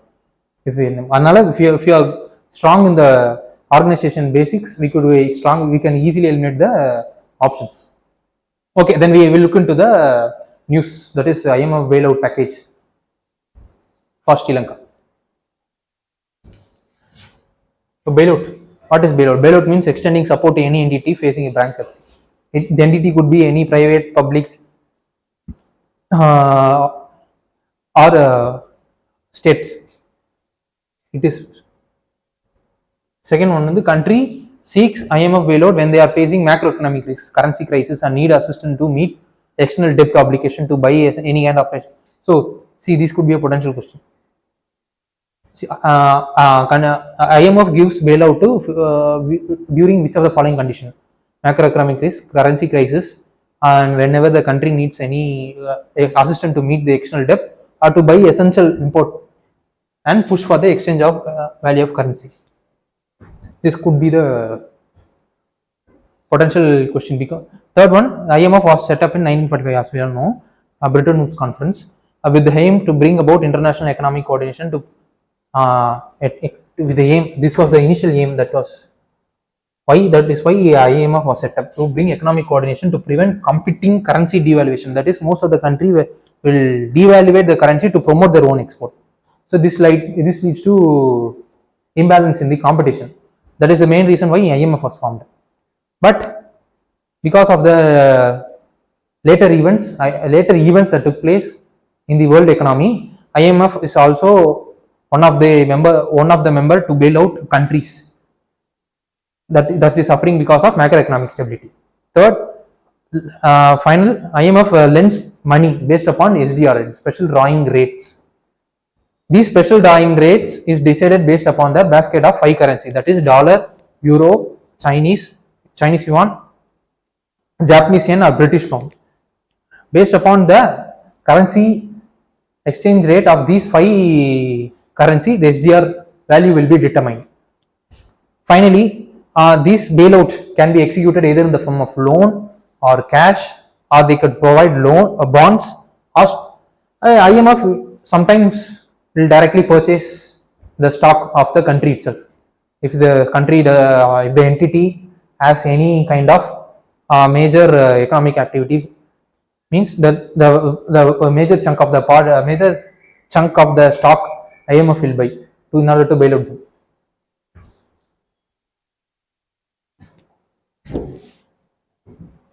So what needed to be studied apart from the news that we have seen in previous slide?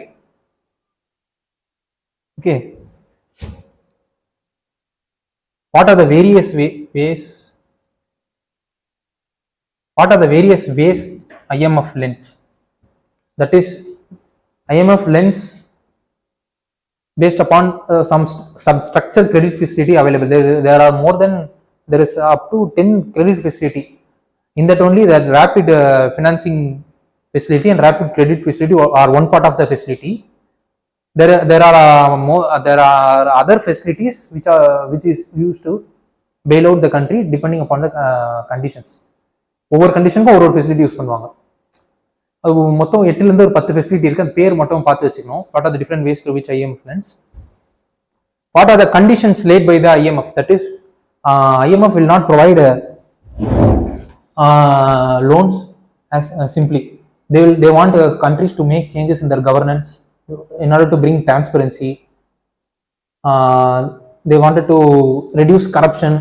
They wanted to reduce tax reforms. Even some அந்த மாதிரி கண்டிஷன்ஸ்ல இருப்பாங்க. டாக்ஸ் ரிஃபார்ம்ஸ், டிரான்ஸ்பரன்சி கொண்டு வரணும், இப்போ PSUஸ்ல ஏதாவது மேனேஜ்மெண்ட் ரிஃபார்ம்ஸ் கொண்டு வரணும், அந்த மாதிரி கண்டிஷன்ஸ்லாம் வச்சு தான் லோன் கொடுப்பாங்க. வேண்டி அப்படிதான் கொடுக்க மாட்டாங்க. ஸோ அந்த கண்டிஷன்ஸ்லாம் என்னன்றதை பார்க்கணும். What are the sources of funding? This is only important, very important. IMF gets is fund from 3 sources: from the member countries and from bilateral or multilateral agreements.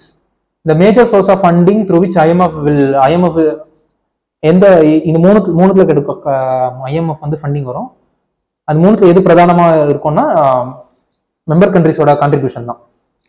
Okay, அவ்வளவுதான்.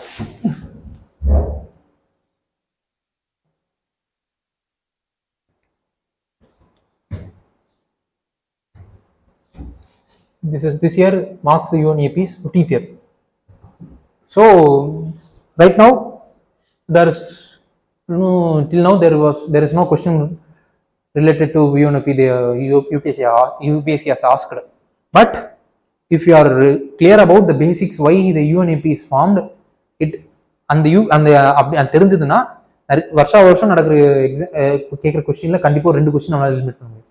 For example, we can see the 2017 prelims question. Momentum for change climate neutral now is an initiative launched by, as we all know that climate neutral, something related to climate change. If we know why IPCC is formed, we'll surely eliminate it, because IPCC is not something deals with climate change. It is a data, it will collaborate data from different country and it will produce a report based on that. That's all. That is why the IPCC is formed. So we can delete it.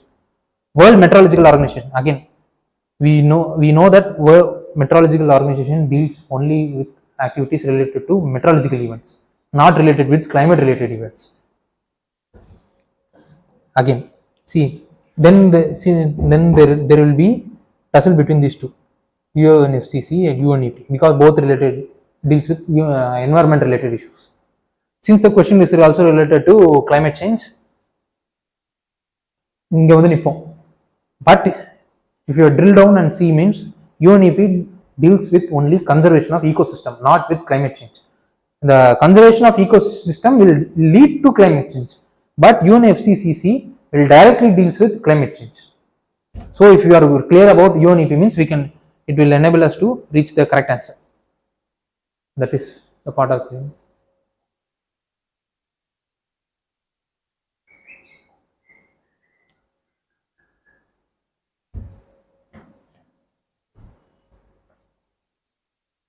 okay. About the news, see why 50th year United Nations Conference on Human Environment, that is Stockholm Conference. It is also called Stockholm Conference. It took place, that led to creation of UNEP in 1972. The date of creation of UNEP, we celebrated it as World Environment Day, that is June 5th. This is the theme of this year's World Environment Days. UNEP has been the global authority that sets environment agenda. Environment agenda promotes coherent implementation of environmental dimension of sustainable development only, not related to climate change. Both are different. These activity will lead to climate change. Will what to say? Supplement the activities of UNFCCC. So this is the thing about UNEP. If anything UPSC wanted to ask beyond the news that is occurred related to UNEP means they can ask about what is UNEA. That is Rio. After 20th year of Rio Earth Summit, UN created a body as organization, body, not an organization, a body called UNEA. That is Environmental Assembly. It is like legislative assembly of country. They will set pass environmental laws, international environmental laws. They will pass any kind of, if they needed, if any budget they needed, it will be passed through Environmental Assembly only. Headquarters of UNEP. We have to be aware of where the headquarters of the UNEP is located. Okay. Third, UNEP releases 2 to 3 familiar important reports. We have to be aware of it. That is a global emission gap report, which was released this year only, I think so. It is in news. அது வந்து நியூஸ்ல இருந்தது. Fourth one வந்துட்டு UNEP provides secretarial service for other kind of convention like United Nations Biological Diversity, United Nations CCD, that is CCD full form.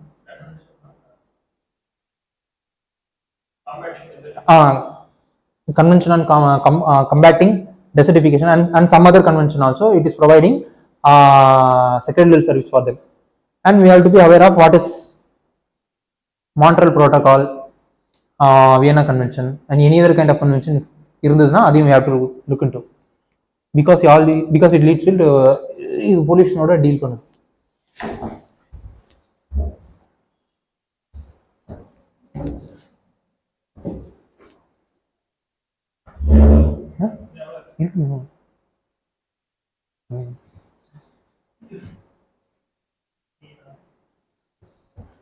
Okay, 75th year of WHO. So last year question. So WHO has released air quality guidelines. The statement for so again we see, if you are aware that why PM10, what is the purpose of PM10 means, we can eliminate the statement itself. By eliminating 3, we can able to directly arrive at the answer. We can able to eliminate 2 options, because PM10 can't able to penetrate through the lungs. Fourth, we can see that the excessive ozone in the air, excessive ozone in the air can trigger asthma. This is generic statement, so it could be correct, because it by eliminating 3 and by eliminating but by ensuring that option 4 is correct, statement 4 is correct, we can comfortably arrive at the answer, option B. So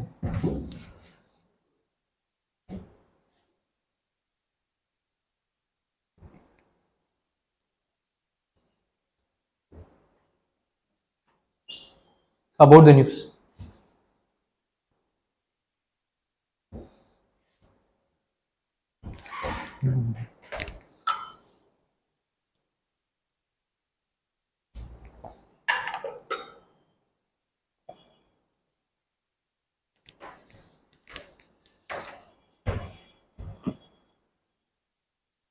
See, it is a UN agency that works towards promoting health.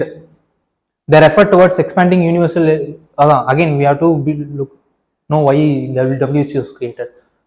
Their effort is towards expanding universal health coverage, direct and coordinate world response to health emergencies, promote healthier lives from pregnancy care to old age. That is, they wanted to they deal with health for people of all section of the society.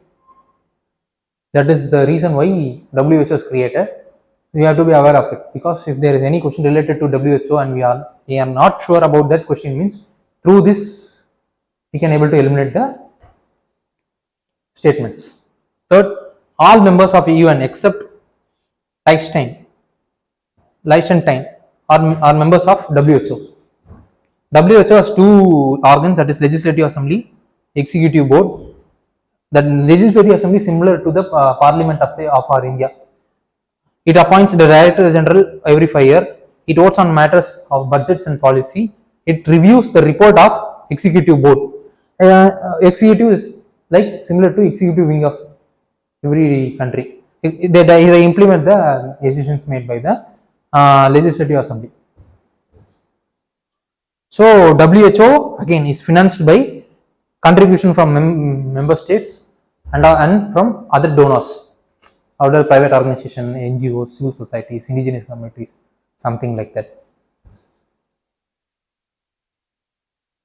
Their headquarters is located in Geneva. And if you want to go beyond WHO means WHO made a linking pin role in COVID management. They coordinated every country and they directed every country's approach in dealing with COVID disease. So we have to look into what are the roles, what are the impacts it created during the COVID management and during the pandemic event. Not only in COVID management but also in other pandemic events. Reports, any report, for example, World Health Statistics released by WHO. There are other reports also released by WHO. We have to be aware of it. What is country cooperation strategy? That is launched by WHO. We should also look into it. Okay.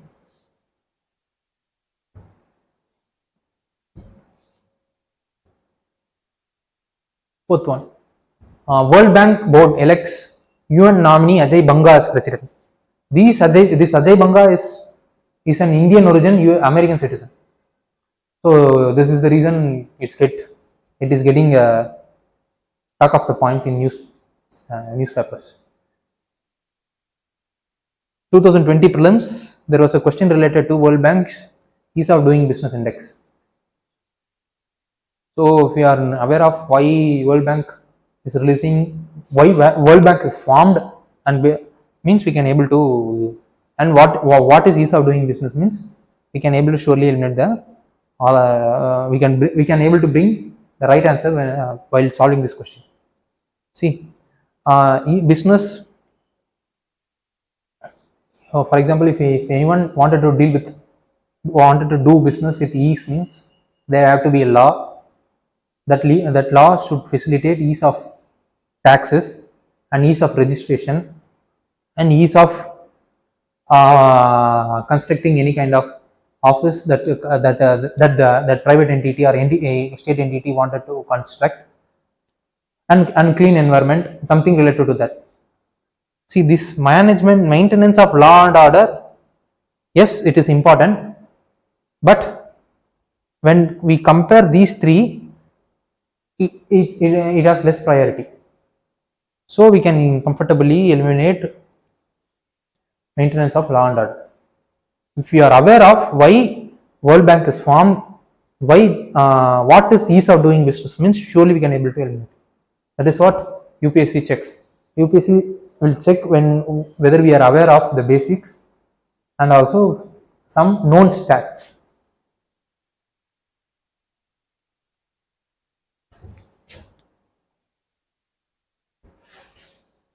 See, about news. See, as I said, this Ajay Banga was first Indian American to be appointed as president for World Bank.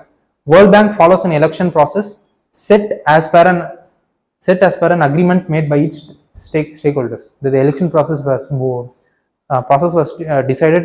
The current election which they are holding, the process was decided during the 2011 stakeholders conference in World Bank. Any members can nominate their candidature through voting of board members only. The president is elected. The tenure is 5 years, not by member of all, only by the board members. 24 board members are there. They are representing various part of the countries, various regions. Various regions of the continents. Since World Bank is since World Bank inception, 1945 ல இருந்து இப்போ அஜய் பங்கா வரைக்குமே World Bank presidency was held only by Americans, and IMF presidency was held only by Europeans, not by any other continent. Last one is World Bank. We have to be aware of the World Bank groups. That is IBRD, that is International Bank for Reconstruction and Development, International Development Assistance, International Finance Corporation, Cooperation, Multilateral Investment Guarantee Agency, International Center for Settlement of Investment Disputes. These 5 deals with different activities, but they are common in one point, but they all join in a common point of development of the whole world. That is what the agenda of why the World Bank was created. So what needed to be studied? If the question is not related to election or history or the function of the World Bank, means what needed to be studied beyond the World Bank? What are the other World Bank groups and their function? As we said, as we seen, there are 5 World Bank groups, and we have to look into the function of these groups. Second, if there is any kind of, and if whatever the organization that comes into the major predominant important organization that comes in news, means we have to look into the report, if there is any kind of report that is released by that organization also.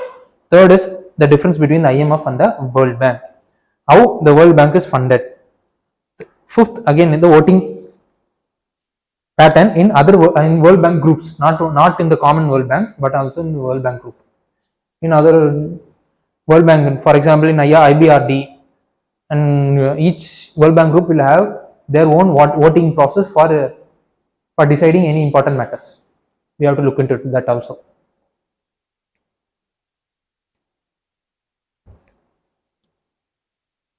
So these are the most important predominant institutions that was in use for the last 1 year: UNESCO, UNICEF, World Economic Forum, FAO, ICJ, and that is International Court of Justice, International Criminal Court, International Atomic Energy Agency, International Organization for Maritime, United Nations Human Rights Council, United Nations Labour Organization, United Nations Economic Social Council, and United Nations Trusteeship Council. So while we are looking into the organization, we have to look into the why part of the organization, why it is formed.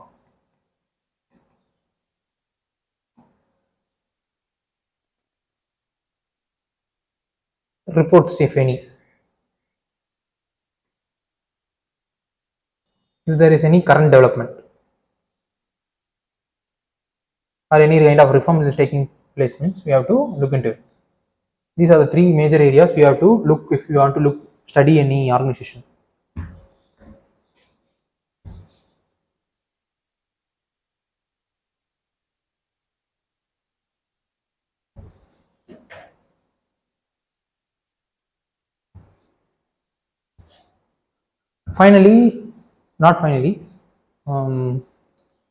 Other subdivision where UPSC could ask question is related to bilateral relation, that is India and other countries, not multilateral, bilateral.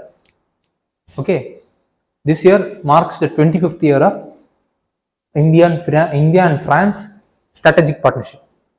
As we all know that India and France are engaging closely in various areas of cooperation.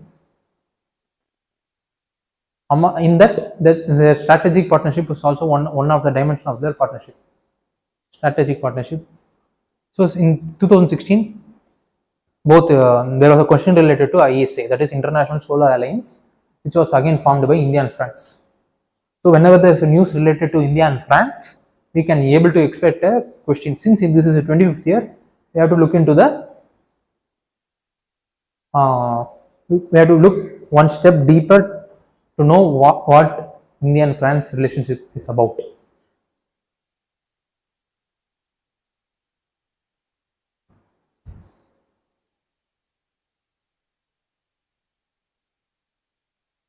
See, France is one of the important defense partner for India. France is the second largest defense supplier to India from 2017 to 21. France is the first country to which India signed civil nuclear cooperation. That is, France is the one country that consistently supported India's nuclear program. Right from 1974 and 1978, the Pokhran nuclear testing till now, till India, now France is the only country that is supporting India consistently in the area, in the domain of nuclear part of the relation. They are supporting for India to get entered into energy nuclear supply group. They are supporting India to be one of the permanent member of the Security Council. So you have to look into it. And they conduct defense exercise like Varuna for Navy, Garuda for Air Force, and Shakti for Army. And see, most of the Indians defense equipments like Scorpion submarine, Rafale aircraft, C-295 tactical support aircraft. This is a civilian aircraft jointly produced by Tata and France, are also developed based on the cooperation between France and India. And as I said, it is the second largest defense supplier. So we can say that in terms of defense, France is one of the important partner for one of the important partner for defense as well as the civilian related technology. That the defense technology which could be used for civilian related technology, France is providing support for us. Second is maritime interest. Both Indian and France are the residential power of Indian Ocean. We can say that France is present in Europe, but why they are looking into Indian Ocean and Indian Pacific means France is having many small islands present in Indian Ocean and Indian Pacific region, and also their trade is carried out through Indian Ocean only. Most proportion of the percentage of the trade. So that is the reason why France is having interest in Indian Ocean and Indian Pacific region. So since India is also being a resident power, they both interest correlate here. Both have vision for free and open. Indo-Pacific. This leads to These are the reasons that led to development of joint strategic vision for India and France cooperation in the Indian Ocean region, and trilateral agreement between India and France, UAE to set up Indo-Pacific Trilateral Development Cooperation Fund. So we have to look into these two cooperation activity between India and France. Third, economic cooperation. France is the ninth largest foreign investor for India. India's bilateral trade is in favor of India only. India is surplus in trade with France.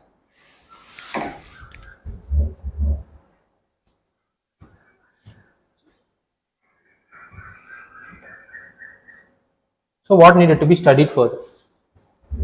Apart from the strategic, the economic angle of the India and France relation, what needed to be studied further? So as India and France are partnering in environmental and climate change activity, which led to creation of International Solar Alliance. And we have to look into the France Islands that is located in Indian Ocean and Pacific region, geography of mainland France that is located in Europe. Fourth is Indo-French Center for Promotion of Advanced Research, that is again for scientific development, scientific part of the relation, science and technology part of the relation. This International Solar Alliance is related to environmental side of the relation. Fifth is partnership. Right now they are venturing into blue economy. Since ocean is vast resource which needs to be explored and it is a least explored region of the world, both of them are wanted to explore the region of Indian Ocean as well as the Indian Pacific Ocean. And for Gaganyaan, what is Gaganyaan project, what is the relationship between India and France in the Gaganyaan project? We have to look into it. This is again different side of the relation. We have to look into what is blue economy, green economy, and what is the difference between them. That is UPSC could answer. See, India signed first full-fledged free trade agreement with UAE last year. This is the first year anniversary of that free trade agreement. But there is no question asked previously whenever this kind of news occurred. But since UAE is one of important India's trade partner, we couldn't neglect this news. See, in 2022, there was a question in mains related to India, Israel, UAE, and USA partnership. That was in news. So we have to look into it. What is we'll look. நம்ம என்னன்னு பார்ப்போம் அதுக்கு அடுத்தது. India UAE CEPA என்னன்றதை நம்ம பார்ப்போம். Okay.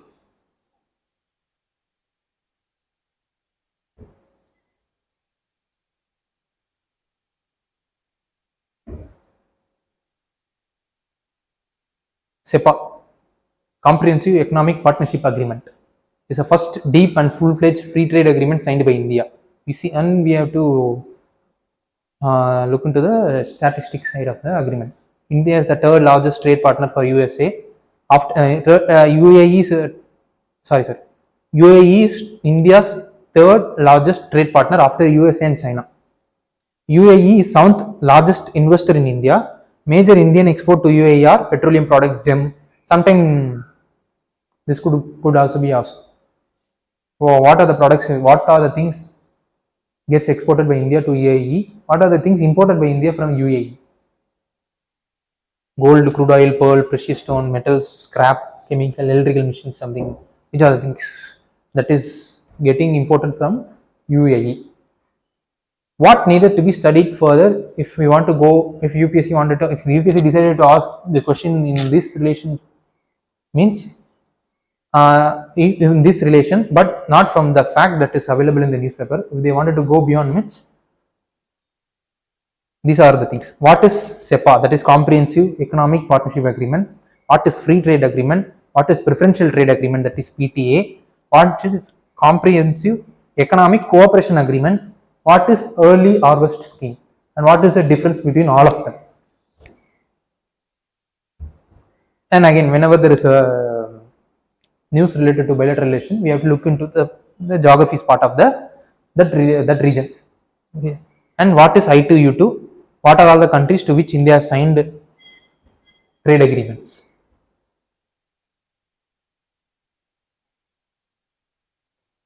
What are all the countries India has signed free trade agreement?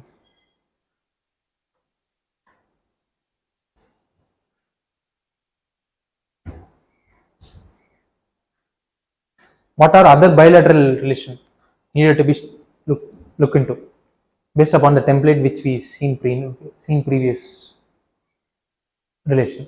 See, India and Australia SECA agreement, that is Comprehensive Economic Cooperation Agreement, which is signed sometime before, and India and European restarted their trade negotiation. They are in the verge to get finished. And what is broad-based trade and investment? This was once, I think, 2013 prelims question. This broad-based trade and investment agreement, it is an agreement between India and UAE, India and European Union. We have to look into it. Right now, India and UK is also negotiating. Since European Union, because of Brexit, UK is out of European Union, so they are negotiating with India separately. And see, India and Thailand, 75th year of relation, and India and Egypt, 75th year of relation. So we have to see economy, that is trade,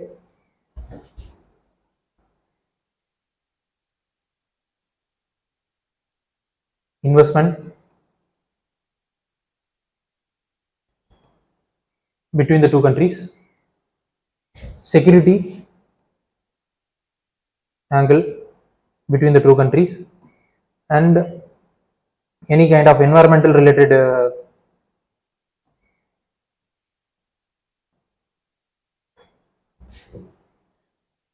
any kind of environmental related relation between the two country.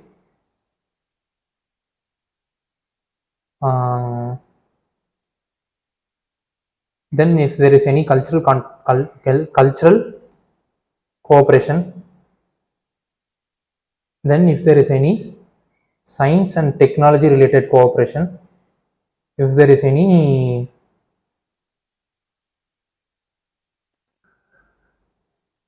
social sector related cooperation like education, health. Social education means there is student exchange program which is run through, and there is some health related cooperation also taking place between countries. So we have to look into the dimension of we have to look into these dimensions when we are looking into bilateral relation between India and any other country. So economy, security, environment, cultural, science and tech, social. Economy deals with trade, investment, security, as we have discussed before, maritime, physical security. Now the new kind of security is cyber security, and that's it.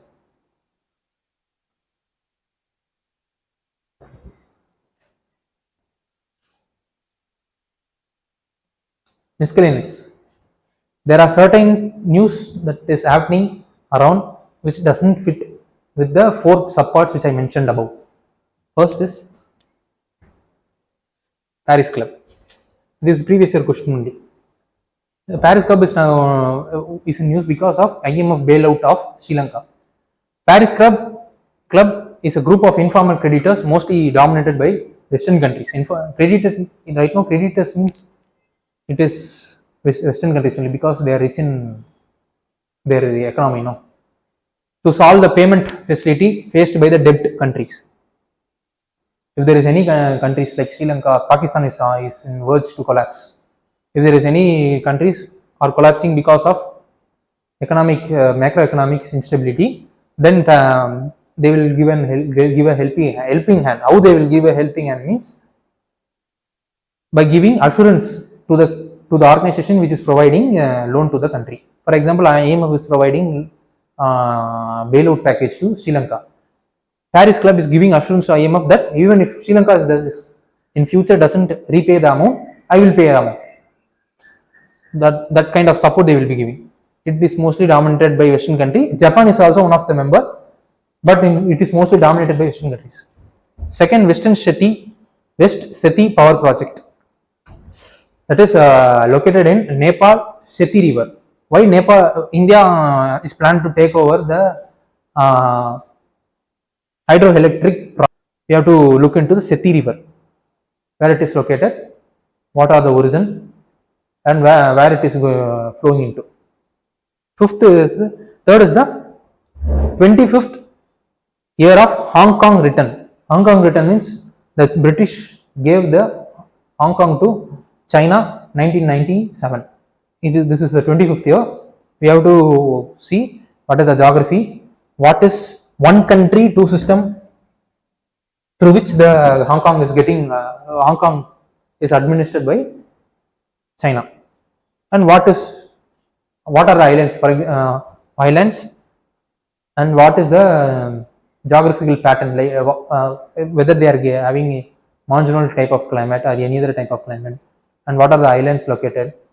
Something related to geography. Geography means, as I said, soil, vegetation, wildlife, and people those are related, climatic condition, and the trade. Because of these activities, because of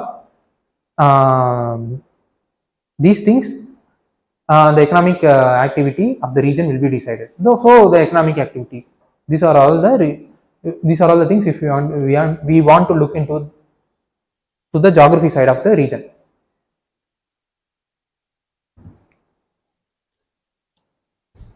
Fourth one, Nord Stream. Nord Stream, as we all know, because of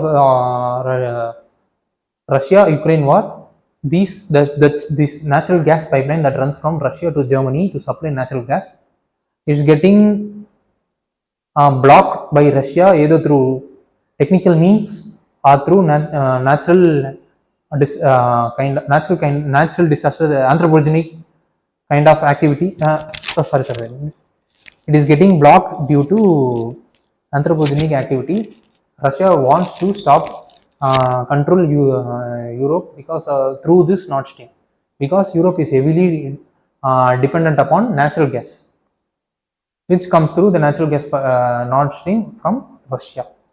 So we have to look into what is Nord Stream, who are all the countries receiving the Nord Stream. The last final thing is Indian Ocean Rim Association. It is again why it is in use because of the 25th years of formation. It is a member dominated by the Indian Ocean region, border Indian Ocean region members, for strengthening their cooperation among them in order to facilitate trade and also to make ease of movement in the Indian Ocean region. So these are the things that is in news for the past 1 year. So it is enough if we look into this issue and what are all the broad outlines which I gave beyond the news which we have. நம்ம இந்த நியூஸை தாண்டி பார்க்கக்கூடிய விஷயங்களையும் நான் சொல்லிடுறேன். இதை வச்சு we can able to attend bilateral relationship question.